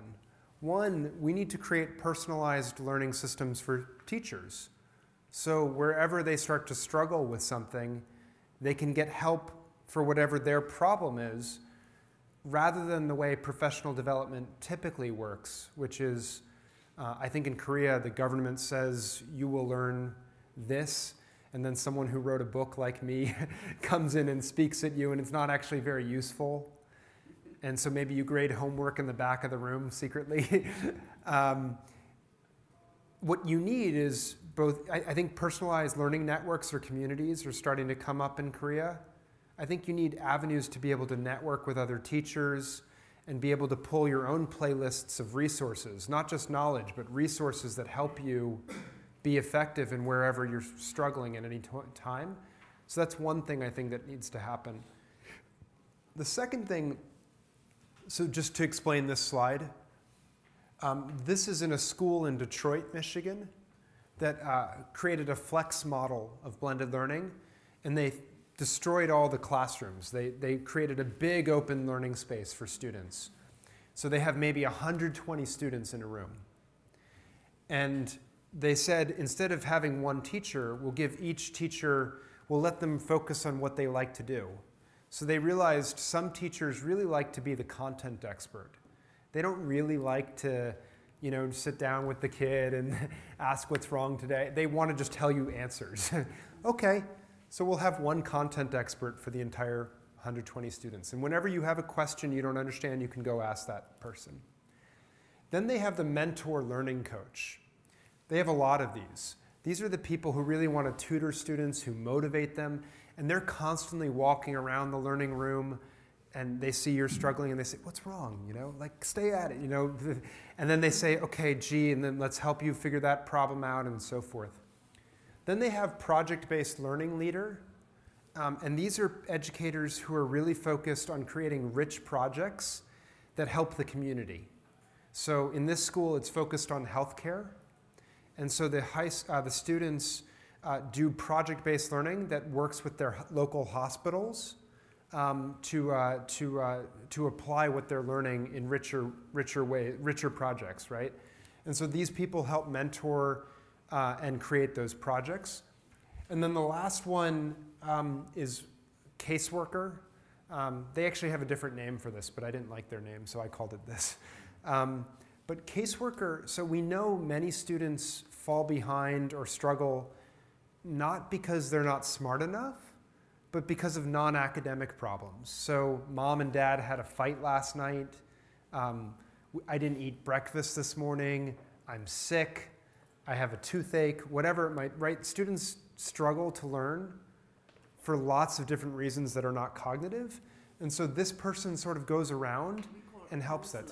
So we call it counselor too in the United States, but the counselor in the United States doesn't work because it's 1 to maybe 500 students. And so it doesn't really work. So that's why I gave it a different name. So that this person is actually in the learning room with the students, always going around and checking as well to help with those things. Yeah. 지금 한 가지 미국도 별로 그렇게 지원이 없다고 합니다. 그래서 그게 문제인데 자기가 생각할 때 솔루션으로 이런 얘기를 해요. 그 personalized learning을 할 수 있게 그 교사들이 네트워크를 만든다든지 커뮤니티를 만들어서 좀 하는 게 어떠냐. 그 예로 지금 디트로이트의 저 학교 예를 들었습니다. 저 학교는 교실을 다 부시고 그냥 커다란 큰 그냥 뻥 뚫어진 공간을 만들어가지고 학생들이 이렇게 그룹으로 활동하게 하는데 교사들이 그러니까 자기가 하고 싶거나 잘하는 것대로 롤을 새로 주는 것 같아요. 그래서 컨텐츠 엑스퍼트도 있고 멘토도 있고 프로젝트 베이스드 러닝 리더도 있고 그다음에 상담 교사도 있고 뭐 이런 식으로 교사들의 롤을 몇 가지를 이렇게 나눠가지고 자기가 잘하는 그것만 하는 거예요. 그러니까 교사들끼리 역할을 그렇게 나눠서 지금은 교사가 저 역할을 혼자서 다 했잖아요. 교실에서 그거를 역할을 이렇게 나눠가지고 자기가 잘하는 거 중심으로 해서 역할을 하도록 하는 그렇게 학교를 다시 재조직을 했대요. Now, I'm not sure that this is the best way to do it, but I think what we're seeing is schools are innovating and trying new arrangements, and I think it's so early in this field that honestly we need more educators to create more models and see what works for students. So it's a great opportunity, I think, for you to innovate, and it's a great, for people who want to research, it's a great opportunity to study to see what works well and what doesn't work well, quite frankly. So. 각각의 역할이 다르다고 말씀하셔서요. 저희 같은 경우는 저희 학교, 우리나라의 경우는 담임이라는 제도가 있어서 포괄 형성을 나를 적극적으로 참여하잖아요. 근데 저런 케이스의 경우는 그 걔네들은 어떻게 참여하는 게 어떤지. Okay. Another very good question. Good. She's right. Good. Okay. Our question is that in our case in Korea, Yeah. each class is cared by one teacher. We Yes. call class teacher. Yes. One teacher. So, which means that teacher has a rapport, developed bond Yes. with the students. So that person knows Yes. easily and help the individual students easily because they trust each other and they know individually. Whereas in this model, if this is for the whole school, Yes. how can they develop that trust and rapport Good. in order to get the effective activities? Can I ask one question back before I answer what I think is trying to do here? In Korea, is that true in high school too? That you have one teacher? You don't switch for subjects? Oh, they do, but one teacher takes care of a class. Yeah, okay, so same thing here. The mentor learning coach might specialize for a group of students for the whole 4 years, actually. So they would actually stay with you for all 4 years. That's how they, 4년 동안 담임을 쭉 한대. Yeah, so same, similar idea, but in the United States today, you maybe have a homeroom teacher that you see only like 4 times the entire year, and then you switch the next year. So this for us is a big improvement. 얘네는 담임이 없어요. 그러니까 얘네 이 학교의 특징이 뭐냐면 담임을 만드는 거야. 우리 학교처럼, 우리나라처럼. Yeah, so big change for US. 그러니까 담임 제도가 굉장히 중요한 거야. 애들 Yeah. 관리, 애들 도와주고. I think the interesting question will be what's the right blend in the long run of getting to know you versus specialization? And what's the right balance? Because some programs have found students like, there's one e-learning program where the teachers are virtual. And the way it works, I don't want to mess this up. The way it works is they have a team of teachers who all teach, say, math. Maybe 10 different teachers who are all in the same location in Oklahoma. And what they found was students will go online all over the world and take their classes. And certain students start to come on the same time because they know a certain teacher that they prefer to work with virtually will be on at the same time. And so the students will sort of gravitate toward that teacher and create a relationship virtually that way. And some students, though, prefer to be able to jump back and forth from different teachers because they like different teachers for different things. So I don't know what the right answer is, but I think it's an interesting question to study. So. 어떤 게 좋은 방법인지는 모르겠으나 하여튼 한 선생님이 쭉 하는 거가 좋은 건지 이렇게 그 전문성을 따라가면서 전문성 있는 선생님과 이렇게 여러 선생님과 같이 해서 배우는 게 좋은 건지는 아직 알려진 바가 없고 잘 모르겠어요. Okay. Good question. So, okay. 저희 우리나라 같은 경우는 학업단위는 이제 40명 가까이 됩니다. 그래서 34명 정도 된다고 했는데 아직 그렇게 되지 못하고 있는데 지금 그런 그 많은 아이들은 담임을 맡고 있잖아요. 제가 나라에서는 미국 같은 데서 보면 그런 걸 효과적으로 하기 위해서 몇 명 정도 담임대로 한다면 몇 명 정도 The class size in Korea is usually the government's policy is 34 per class, but oftentimes it's more than 34, often up to 40s. Now, her question is, what is the optimal class size you think that mentor can be effective? Good question. Good question. Let me tell a story really quickly on the station rotation to just start to shed some light on it and then give maybe my best answer. My sense, okay, so there was a school in Los Angeles, California, KIPP schools, which is very famous in America, KIPP schools. And they were going to open in California with a 20 student to 1 ratio in a conventional way. And then budget cuts in California meant that they had to cut 1 teacher. They had to fire 1 teacher before they opened. And so they adopted a station rotation model with the idea that it would allow them to preserve small group instruction for the teacher. That to them was their secret sauce, was the small group instruction. So now they had 30 students in 1 class, but they actually got better results than the 20 to 1 KIPP schools in other parts of the country because the teacher would work with students of only 10 students at a time. And so for them, they got to experience much smaller group instruction. So this is actually a picture of the school in Los Angeles, California. You can see the teacher, I don't know if you can see, the teacher here working with the students on the rug, and then the students are back there on the computers, and then they rotate maybe every 20 minutes or something like that. The teachers loved this. Even though it was bigger class size, it felt smaller. And we asked one of the students, why do you like this school so much? And he said, I love the small class size. And we thought, it's bigger class than you've ever had. How can you say that? But from him, it felt smaller when he was working with the teacher. So I don't know what the right answer is, but my sense is that policy should no longer focus on the student-to-teacher ratio, but instead should focus on the outcomes that we want to see from students and let the schools figure out the right way to mix this up. Because I think sometimes students will work in groups of 2 or 3 people with a teacher, and sometimes it might be 40 or 50 in a room. And that should, but it should be flexible based on student needs.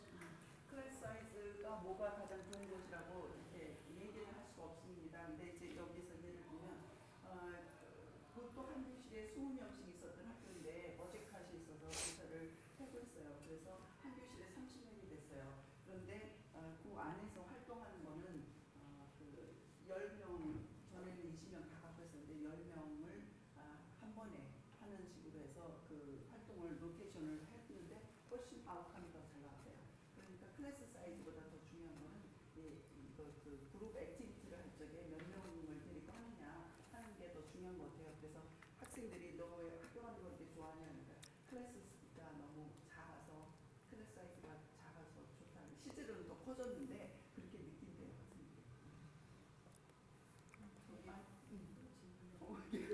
Yes, thank you. 아까 클래스가 3개, 서클이 3개가 있었잖아요. 밖으로부터 안으로 들어오는 것이 이제 사회적 혁신이라고 했는데 사실 밖에 쪽에서 오는 기술들은 너무 빨리 바뀌고 다양하고 조금 변덕스러운 감이 있기 때문에 이런 것에 대해서 온라인이 제때에 맞춰서 변화를 할 수 있는지, 그러니까 대처를 할 수 있는지 아웃사이더들의 그 변덕스러움에 대처할 수 있는 걸 온라인 교육이라고 생각을 하시는 건지 그거 질문이 뭔지 잘 이해가 안 되네요. 대중의 니즈는 수시 때때로 바뀌는 거야. 그거를 The circle, disruptive model circle, Mm. the innovations from out circle. Mm-hmm. There are so many of them, and very the people in that rim keep changing their needs, their demands. Do you think online learning can adapt those quick changes? Yeah. I don't know. My sense is that it's a good question. My sense is that people's needs are actually maybe more stable than we think. Their behavior changes a lot because new products and services come out, but the fundamental things that they're trying to accomplish in their lives actually stay pretty consistent. And the key is to focus on those fundamental jobs that people are trying to do, not all of the distractions that you're right. I mean, we constantly are whizzing back and forth from gadget to gadget. One person in Vietnam, I just was in Vietnam for the last few weeks before coming to Korea. He told me he thinks e-learning is the only way to solve that problem. And the reason he thinks that is because employer needs or jobs are changing so much from like year to year, right? Like the skill, like computer programming changes every 3 years. And he said the only way to be flexible to meet the labor needs and continue to educate is to have e-learning that can be created very quickly by professionals to meet to serve new needs as they arise. And there's no way an existing university can repurpose an entire department that quickly to meet these needs as it's evolving. So his opinion was that online learning is the only way to solve the gap between the labor needs and education that people complain about. That makes some sense, but I'm not positive. I think that's an open question. And the one thing we haven't talked today about is mobile learning. I kind of think that might be the disruptive innovation to e-learning, and maybe even more flexible and fast because you can just create apps for people to help them create things or do new things, or even they can create apps as the assignment.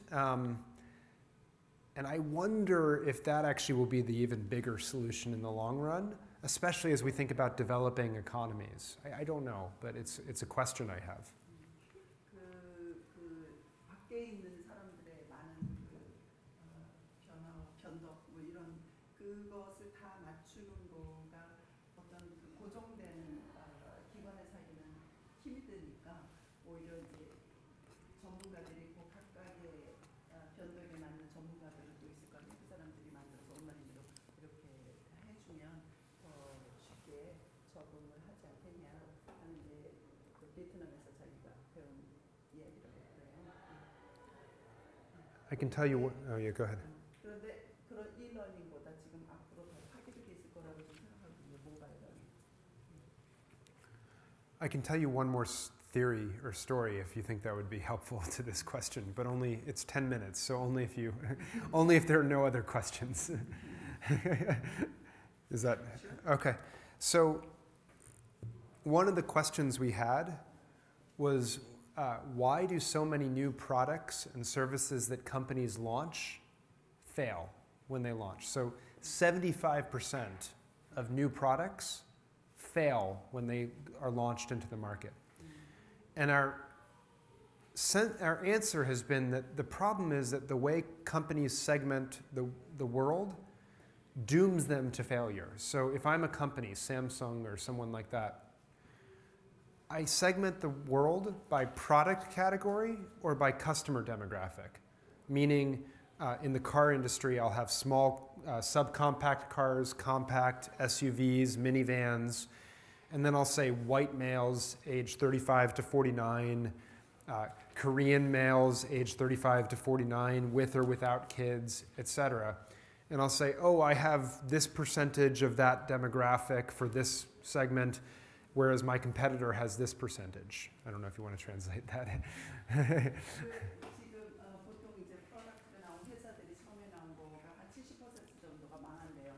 근데 그게 망하는 이유를 지금 얘기를 하고 있는데 그 프로덕트도 구분을 쫙 하고 이제 세단이나 중형이나 작은 차량 이렇게 구분하잖아요. 그다음에 이제 사람들도 다 구분을 하잖아요. 나 연령대로 또 직업대로 또 아기가 있냐 없냐 또는 이런 여러 가지 구분에 따라서 사람들이 이렇게 맞추고 이 프로덕트는 이쪽 연령층에 이쪽 그룹 사람들과 맞는 거다 이런 식으로 이렇게 매치를 시키잖아요. 거기까지 얘기했어요. So the problem with this, right, is that it doesn't explain why I, as an individual, make different choices, right? It just says on average people have these behaviors, but not I as an individual. And it doesn't explain, for example, why my wife and I go out to the movies one night to watch a movie, but the next night we stay home and watch a movie. And our sense of it has been that what we really need to understand is that problems arise in people's lives, or what we call jobs to be done. It's the jobs to be done theory that they have to solve, and they hire different products or services to do these jobs. And the unit of analysis, therefore, that we need to understand is the job itself, which are very stable over time. I'll let you translate, and then I'll make it more concrete. Go ahead. Okay, go ahead. Okay, so to think about this, there was a fast food restaurant that wanted to improve the sales of milkshakes one year. And so they hired marketing consultants to do research on how to improve a milkshake, okay? Not a very serious question. And so marketing consultants looked at the average customer most likely to buy a milkshake, and then looked at what percent this restaurant had of market share compared to Wendy's and McDonald's and Burger King, and then called the people in and said, how should we improve it? And so they got very clear feedback. You know, do this, do that, and they made changes, and sales did not move at all. They did not improve at all. And so then they called in a different group of people, some of our friends, who said, I wonder what job people hire a milkshake to do in their lives. Sort of a silly question. And rather than ask people how to improve the milkshake. What he did was one day he stood in the back of the restaurant for 18 hours and just took lots of notes of any time someone walked in and bought a milkshake. What time of day was it? What were they wearing? What else did they buy? Were they with anyone else? On and on and on. And at the end of the day, he saw two interesting things. One was that 50% of milkshakes were sold in the early morning rush hour commute, which is kind of gross if you think about it. And 30% were sold in the late afternoon. So of the 50% of milkshakes sold in the early morning, he noticed a few other things. When people came in to buy the milkshake at 7 a.m., they would come in always by themselves, never with anyone else. They would buy only a milkshake, and then they would go to their car and drive off with the milkshake. They never drank it in the restaurant. They always drove off with the milkshake in hand. So the next day he came to the restaurant, and when the people were leaving with the milkshake in hand, he stopped them, and in language that they could understand, he said, "Excuse me, when you just hired that milkshake, what job were you trying to do?" And they looked at him kind of weird, and he's kind of a weird guy. But and he said, "Well, think about the last time you were in this situation, this circumstance, doing whatever you're trying to do. What else did you buy?" And they said, "We think we have it. You see, we have a long commute to work right now, 20 or 30 minutes.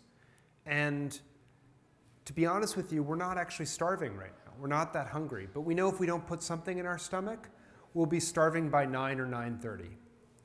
And, you know, this commute is really, really long.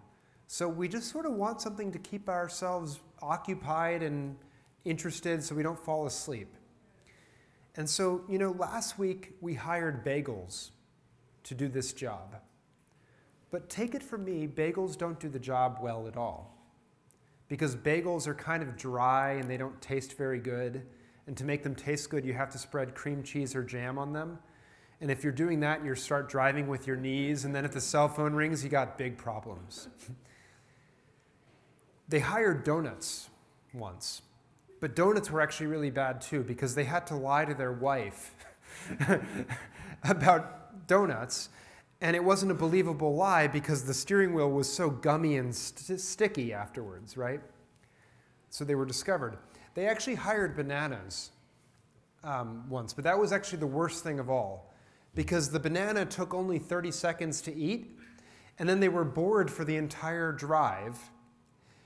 And a banana's not very filling, so they were starving by 10 o'clock. But when they came into the fast food restaurant and bought a milkshake, it was just perfect. Because if you think about a milkshake, it's so thick and viscous. It takes forever to suck up that tiny little straw. It takes forever. So it easily would last them 20 or 30-minute drive. And they have no idea if it's healthy or not, but they didn't care because the thing would sink to the bottom of their stomachs and keep them full until maybe 11 or 11:30. And God had always given them two hands. They drove with one, and they never knew what to do with this hand here. And there's a cup holder, and the milkshake would go inside. And so it turned out that the milkshake did the job better than its competitors, which were not just milkshakes from Wendy's or Burger King, but those things plus bagels, donuts, coffee, bananas, etc. So in the late afternoon, the milkshake was hired for a very different job. It was the same age customer coming in, but now they came in with their kids. And they would buy a hamburger or a Happy Meal, and then their kid would tug on their jacket and say, "Dad, Abaji, can't I have a milkshake?" And say, you'd feel so bad about saying no to your kid all week long that you just wanted to feel like a good parent. And so you'd say, "Sure, son, you can have a milkshake." And now you sat in the restaurant and you would start to eat. And so you finished your hamburger, and then your child would start to drink the milkshake. But it's so thick that it takes forever to suck up that tiny straw. And so first you sit there patiently, because you hire it to feel like a good dad or mom. And then you start to sit there impatiently. And then at some point you say, son, we've got to go. And you take the milkshake and you throw it out. And the son starts crying because it wasn't finished. And no one's happy. So when you call me in a focus group and say, how do I improve milkshakes? What should I tell you? I hire to do two totally different things, right? In the early morning rush hour commute, to make it better, you should make it thicker. You should maybe put fruit chunks in there, not because it's healthy, I don't care, but because, I'd be driving along and swallow a fruit and be like, oh, that's interesting. Keeps me awake, right? In the late afternoon, those things actually will not help. And so what we've decided is that understanding the job to be done, that everyone has jobs to be done in their lives, and you have to understand the jobs and the experiences that people need in those jobs to build things that actually make them motivating and so that people want to do it. And I'll just actually say, so our sense, by the way, is that behaviors change a lot to get those jobs done, but that the jobs are actually pretty stable in people's lives. One thing I would add, which is our sense is that school is not a job that students have to do in their lives. The job that I think students have to do, at least in our studies in America, they have two jobs that we've found that seem pretty big. One, they want to feel successful every single day. Not like at the end of the year with a test, but every single day, they want to feel successful. And secondly, they want to have fun with their friends. And the problem is that school does not do that first job very well at all. In fact, for most students, it makes them feel like failures, right? Project-based learning actually is very good at making you feel successful. So is e-learning, I would argue, because it's right at the right level and you can feel successful. But school today is not structured to make people want to do school. And so as a result, people hire other things like video games, or in America, they drop out and join gangs, or maybe hagwons, or all sorts of other things, and they vote with their time. And our sense is that if we want to make school better, we have to understand students' jobs to be done, and helping them feel successful and happy every single day. Not just say, hey, good job, regardless of how they did, but real success, where they really feel the endorphins and feel empowered, is really, really important. And to me, that's maybe the most important thing. So that's a very long answer to a very good question. But I thought I would share it because maybe it's an interesting way to think about what all these needs are. So thank you. Okay, I will explain this a little later. Sorry, yeah. May I suggest you go through the model? Oh, sure, yeah. Very briefly. Very briefly. So we talked about station rotation. You rotate fixed periods of time. The teacher decides. The next one that we're seeing is the lab rotation. So students will learn in traditional style in a classroom and rotate to a learning lab where they do the online learning at fixed times. I think if this is done well, you can use this time for project time, but not every school does that today. But that's one that we're seeing pop up. The third is flipped classroom. And this is, I think most people probably know this, but the lectures are done at home online, and then when you're in school, you do practice and projects and things like that. The fourth type of rotation is what we call individual rotation. This is a school that's doing it out of Arizona. If you see School of One or Teach to One at iZone, they do individual rotation.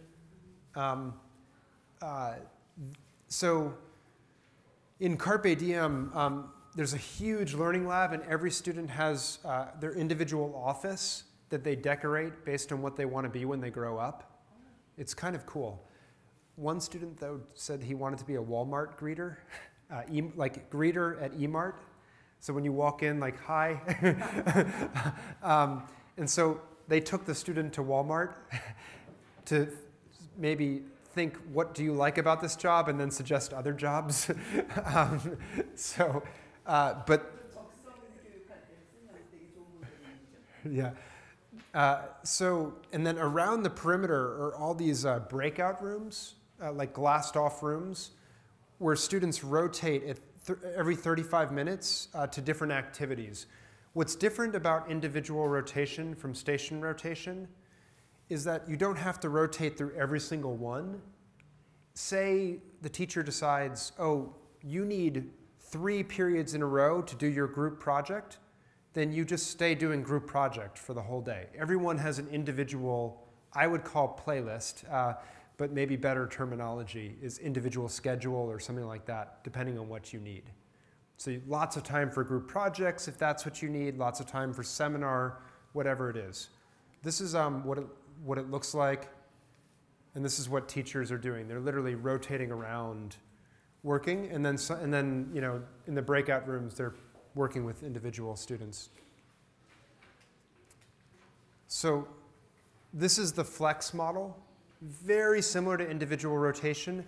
The difference is people don't rotate every 35 minutes. They move when they need to move. So if you need to spend lots of time on your group project, that's what you do. If you need to spend lots of time understanding a mathematical concept, then you stay online for lots of time. You just move flexibly.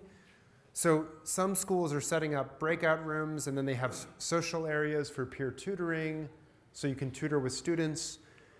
Teachers are roaming around the classroom. They can do breakout rooms like seminars or things, or labs, or things like that. Oh, I cut the picture. I'm sorry, I used to have a picture there. A la carte is sort of, you can't offer physics class maybe, so student takes it online with an online teacher. And then, you know, you can have projects or something like that in a cyber lounge if you want, or something like that, but it doesn't have to be. It's whatever the class decides. And then enriched virtual is very similar to homeschooling or full-time virtual. But basically now we say you have to come into school 1 day a week, 2 days a week, something like that, to interact with your teacher and other peers. Like that's an important required part. I think those are all the models. So that's just what we're seeing. My sense is blended learning is not inherently good. It's not inherently bad, but it's a very big opportunity to reshape education according to what we think it should be. And different of these models have different strengths and weaknesses. And I think educators will probably continue to innovate the categories and create new ones and combine things in creative ways. And that may be the most interesting yet. So hopefully this helps with what we're seeing in the United States. Oh yeah, I can talk about those too if you want. Just briefly, policy implications. Whenever you see a disruptive innovation, if you judge it by the old metrics, you doom it to not look very good or to repeat the past. Just think about if we said personal computers had to look like mainframe computers, then they would have been big and clunky and not personal computers. And my sense is that our current education system has been, at least in the United States, has been very focused on seat time inputs, right? Factory model things, standardization, student-teacher ratios, geographic boundaries and traditional teacher certification and things like that. And I think we should instead focus on student outcomes and free up schools and teachers and students to figure out different pathways for each student that they want to realize that. So let me just make one point here rather than going through all these, which is I said standards here and I said opposite standardization. So I just want to make this point because I think people think standards equals standardization. Actually, standards is what allows for customization because it says, here's the goal, which is a healthy, educated population, but it says you can realize it many different pathways. Standardization says there's only one pathway. So you actually need standards to create personalization, and it's the opposite of standardization. Last thing is, and this is a little more US focused, but funding should follow students to the educational experience that works for them. And we're actually starting to see experiments in the United States where we're funding partially based on the outcomes. So we were talking about this over lunch. In some states, like Florida Virtual School, it only receives all of the funding when students successfully master and pass the course. So they get half of the funding up front, maybe, and half of the funding when the student successfully passes and shows mastery of the course. I think this could evolve in some exciting ways to be based on capstone projects and a mix of objective and performance-based assessments and some exciting things. So lots of innovation, I think, here. I think that there needs to be lots of choices for students to realize these pathways. There's not going to be one choice that works for every student. And the infrastructure, so this is much more US focused. You have much better internet here than we do in the United States. We have terrible internet in our schools.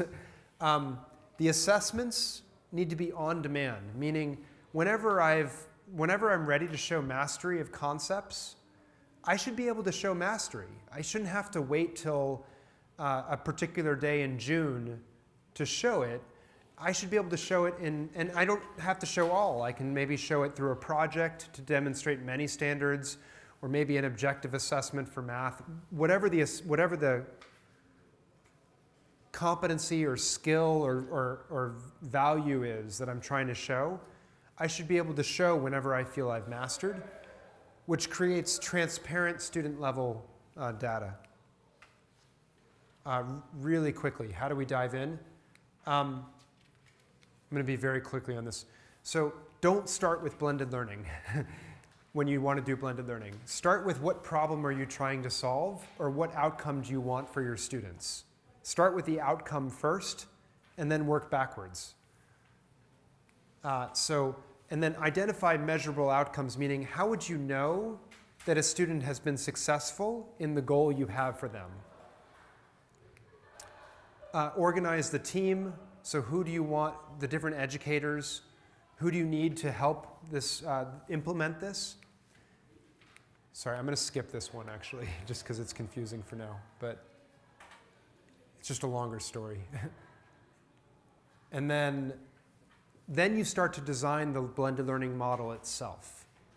Do you want to do rotation, flex, things like that? And you start saying, what's the culture we want here? My sense is that blended learning, if you have a very negative top-down culture, blended learning accelerates a negative top-down culture. If you have a really positive student-focused culture, blended learning will make that better. But you really need to think about the culture, shaping the culture. That means everything from expectations for students, to the processes you follow, to how do teachers work with one another. All of those things you need to give a lot of thought to as you're shaping. And then, only then do you start thinking about the technology. It comes much later in service of your goals. Never make technology for technology's sake, but make it in service of what you want your students to do. And so that means the content, maybe, the projects that you want them to attack. What sort of technology do we need? In a station rotation, we don't need a laptop for every student. We only need it for one for every 3 students. So we start to figure that out. What do we want our facilities to look like? Can we, tear down the walls between classrooms and keep learning environments open? Or do we want actually small learning spaces for students? What do we want it to look like? And then staffing. How do we want to train and give professional development for our educators? How do we want to support them? Do we want to do team teaching models, or maybe we don't? You can start to think about those questions. And then you start to say, now, we've done a lot of planning. We know we're not right on all of this. So identify and prioritize the assumptions that you're making, and start to test them as you implement. What's called now lean startup in the United States. And as you start to learn which of your beliefs or assumptions were wrong, then just start to adjust the model and keep iterating really fast to create your blended learning model. So that's a really fast explanation for that. We're writing a book right now on this topic. It will be out in October. October, knock on wood. It's an English phrase to say I hope that I'm right. And it sort of works through each of these ideas in a lot of depth. There's a chapter for each of these ideas. And hopefully it'll be translated better into Korean and be useful to you. So anyway. 굉장히 급하게 막 했어요. 근데 저기 그 question and answer를 지금 받을 건지 아니면 이분이 떠나실 시간이 돼서 하나만? 오케이. One. Yeah, please. 우리나라에 지금 점점 학생 수가 줄고 있기 때문에 대학에서 학생을 유치하는 게 가장 큰 문제라서요. 관심을 가진 대상이 이제 기존 성인들을 유치하는 건데 성인들의 재교육 수면이라든지 아니면 학사학위가 없는 사람을 이렇게 받아서 하니까 그분들은 다 직업이 있기 때문에 교육을 다 참여를 못해서 그런 좋은 모델들을 다 적용하기에는 무리가 있고 그럴 때 성인들을 대상으로 할 때 대학에서 효율적으로 운영할 수 있는 팁 It is a big challenge for Korean universities where the declining of the young college level age group is getting smaller. So the solution is to get lifelong learners from the community. Then they are not ready for the college study. So can this online learning help to solve that problem? It's a great idea, yes, I think so. Because you can create new flexible programs that meet these students where they are in their lives. And maybe they're not quite ready for college course level or something like that. But you can meet them at their pace and with what they need. And then sort of build them into the mainstream programs as makes sense. So I actually think it's a big opportunity for existing universities to innovate and create new ways of education. 내가 질문을 좀 잘못한 것 같다. 그래서 이 e-learning이 그런 사람들이 수업 시간에 따라가지 못하고 그러는 거 혼자서도 배우고 여러 번 되풀이하고 막 그러니까 굉장히 효과적인 툴로서 사용될 수 있을 거다 그랬는데 좀 더 구체적인 팁, 구체적인 아이디어를 원하는 거예요? 구체적인 모델? 전공도 경영을 하셨다니까 운영 팁 운영. 예를 들어서 어떤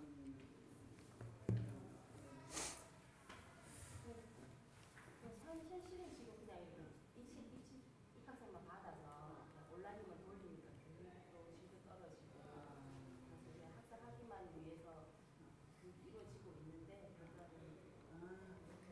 They are doing that learning opportunity, providing the learning opportunity for them for the sake of the university education.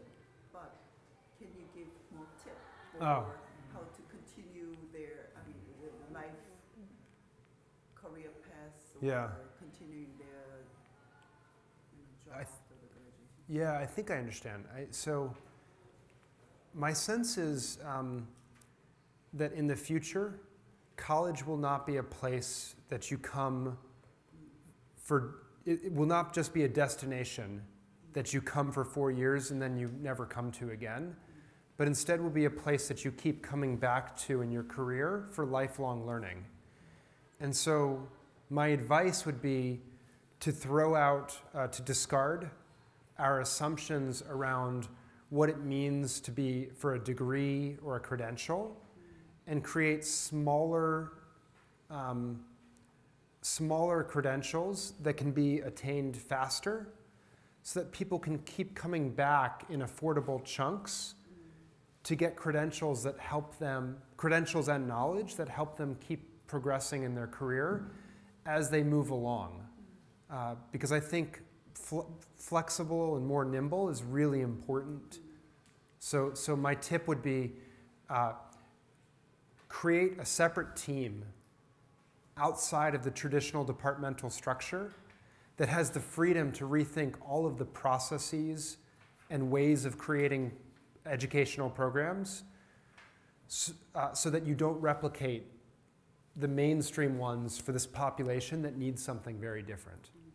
Maybe that's helpful. 지금 대학이 운영하고 있는 4년 동안의 학위, 뭐 여러 가지 규칙에 의해서 주는 석사 학위 이런 거로부터 이제 벗어나서 대학이 평생 학습장이 되도록 하는 그런 조금 다른 프로그램을 만들어서 줘야 된다는 거죠. 누구나 이제 대학을 졸업하고 나서 일하다가 다시 돌아오고 일하다 다시 돌아오고 이런 식이 될 거라 하는 건데 그런 프로그램은 지금과 같이 4년 막 이렇게 오랫동안 해야 되는 게 아니라 조금 더 자유롭게 작은 크리덴셜, 작은 그런 학위까지는 아니더라도 스페셜 프로그램이나 뭐 전문 과정이나 뭐 이런 식의 그런 특별한 프로그램을 이미 미국에서는 그런 프로그램이 전체 학위 과정보다 더 많아요. 50% 이상 좋은 대학들인데도 불구하고 그러니까 그거를 좀 생각해봐야 돼요. 그거는 굉장히 좋은 포인트고 우리가 따라가야 될 거예요.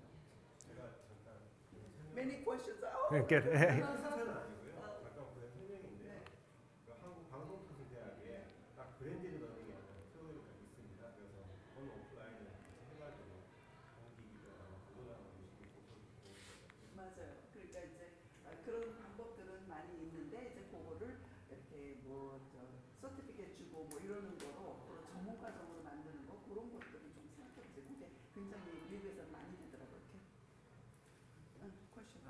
Anyway, firstly, thank you for your presentation, and I have a little bit different question to you. Great. So, how can you support and improve effective domain of students? Because your main concept, the disruptive innovation, is originally from economic one. Yes. So, maybe your paradigm might be based on human capital theory, but human capital theory usually focuses on cognitive area. So I guess that this is only, structure Yeah. in the input and output. So, Yeah. is there any detailed framework? Wait, say the last part again. The last part of your question again. Say that last part. Yeah. Is there any different part of? Yeah. 다시 얘기해봐. 그 질문. So how can you support or improve the effective domain of student? The effective domain of Yeah. the student when you're working in these, like their study practices and things like that? Is that what you mean? Like, so they're sort of Resilience. Yeah. resilience, grit, things like, yeah. Okay, I understand. So a few thoughts. One, I think understanding that student success is the job to be done is the necessary starting point when designing any of these programs. And then building experiences around that is really important because otherwise, I want to make sure I answer the question thoughtfully. Otherwise, you're taking blended learning and just shoving it down the old system and not creating these new capabilities and capacities in students. And so a lot of people right now are talking about non-cognitive skills like grit and perseverance and being able to study on your own. I think you cannot develop those things systematically unless you move to competency-based learning, unless you adopt competency-based learning. And a wide definition of that. And the reason is this. Let me tell one story about Summit Public Schools, which is they had a student who had failed his entire educational career, F. And he got to Summit Public Schools, which is blended, project-based, competency-based, all three, right? And for the first day, he came in, and he just sat there at the computer screen and did nothing. And the teachers were just like, oh my God, he's not doing anything. We need to intervene. And the school principal said, wait. Second day, he sat there and did nothing. And the teacher, oh my God, this is terrible. What do we do? Third day, he raised his hand. Teacher came over, and the student said, Miss, to the teacher, I don't think I'm making any progress. And she said, what gave you that idea?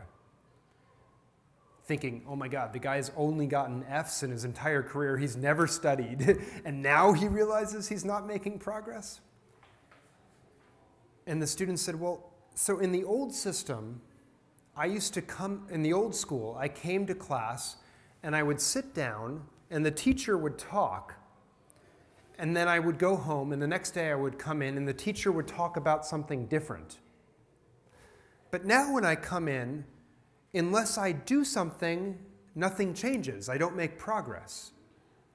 And so for the first time, the student realized, I have to start owning my learning. I have to start making educational decisions.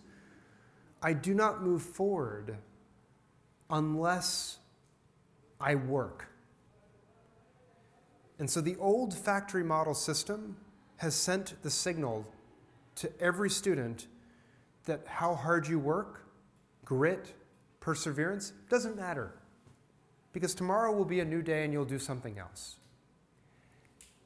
In a competency-based, student-centered system, you cannot progress unless you work at it. You don't make progress until you've mastered something, you've completed something, and a project, whatever it might be. You have to work, and you keep working until you master something. You have to stick to it. And so my argument is we cannot embed these skills in students unless we create an environment in which they have to work and that rewards them for hard work so that they start to learn these things. In terms of happiness and things like that, I think we have an unbelievably inefficient education system that says long hours, particularly in Korea, long hours is success. The more time you spend, the better. I think we're measuring the wrong end of the student. So think about, I think we're measuring this end of the student, not this end of the student. The amount of time they sit down in front of you, okay? That's not going to create happy people. But once you get into a competency-based system where students start to own it, students surprise us every single time. They are capable of so much more quickly than we ever think is possible. Even the slowest students start to go faster. They start to get more excited. And they can do learning more efficiently because when they get into a project and they start to absorb it and they get really excited and they say, oh, I don't know something, I'm going to go find it out. It's much more engaging and enriching. And I think unless we do this, we cannot build these capabilities and capacities in students. I think, to me, this is our only chance. But I don't know if we'll be successful because it's so many changes. But I think, to me, it starts to build these capacities in students. Did that answer your question? I don't know. Is that good? Okay. So. Today is the day we were going to study non-cognitive skills. So. I wrote a blog for Forbes on the topic. I think it's why competency-based learning is necessary for grit and perseverance or something like this. Because Angela Duckworth and some of the scholars who are studying grit, they sort of say, oh, blended learning is nice, but it's after grit. I think it's a huge mistake to separate these things. I think you cannot do one without the other. And so to me, we have to be asking both questions right now as we shape these experiences. I guess in education in general, I think we create opposites when they're not too often. False juxtapositions. We say, oh, it's this or that. When I think we have to do both. We don't have a choice. And so to me, that's the big thing. We have to fight the or and say and. So hopefully that's useful. Grit is, we know it's critical. Knowledge is not enough. You need grit to succeed in life. We know if you have equal levels of academic talent, the person who has grit succeeds. Now, some people in the grit camp will say that means academics don't matter, but we know if you have no academics and all grit, you won't succeed either. You need both. So. 여러분들 오늘 읽어야 될 책이 그릿이었죠? 그릿하고 하나는 자격으로, 그죠? 거기에 대해서 그릿이 없는 사람은 아무리 머리가 좋고 뭐 이래도 성공할 수 없다 하는 그런 얘기였잖아요. 그래서 그거를 어떻게 이제 범철이의 질문은 이 모델에 지금 non-cognitive 원조, 그릿이나 resilience나 happiness나 뭐 self-regulation, 자기 조절력이나 뭐 이런 것들이 여기 어떻게 모델에 녹아 들어갈 수 있냐 하는 걸 질문을 한 거거든요. 그게 중요한 거고 그것들이 다 갖춰줘야 그 위에 또 cognitive 하면서 성공이 있을 수 있다 이런 얘기를 한거 같으네요. 그만해야 될 거예요 오늘. 오늘 다 같이 열심히 해주셨는데 we have to take picture. Yes. 그래야 여기 사람들하고 같이 찍은 거 블로그에 올려가지고 또 전 세계 사람들이 다 볼 거예요. 그래서 사진 지금 찍도록 합시다. What is the good picture of your first page of your presentation? Okay. Yes. Do you want to move it back?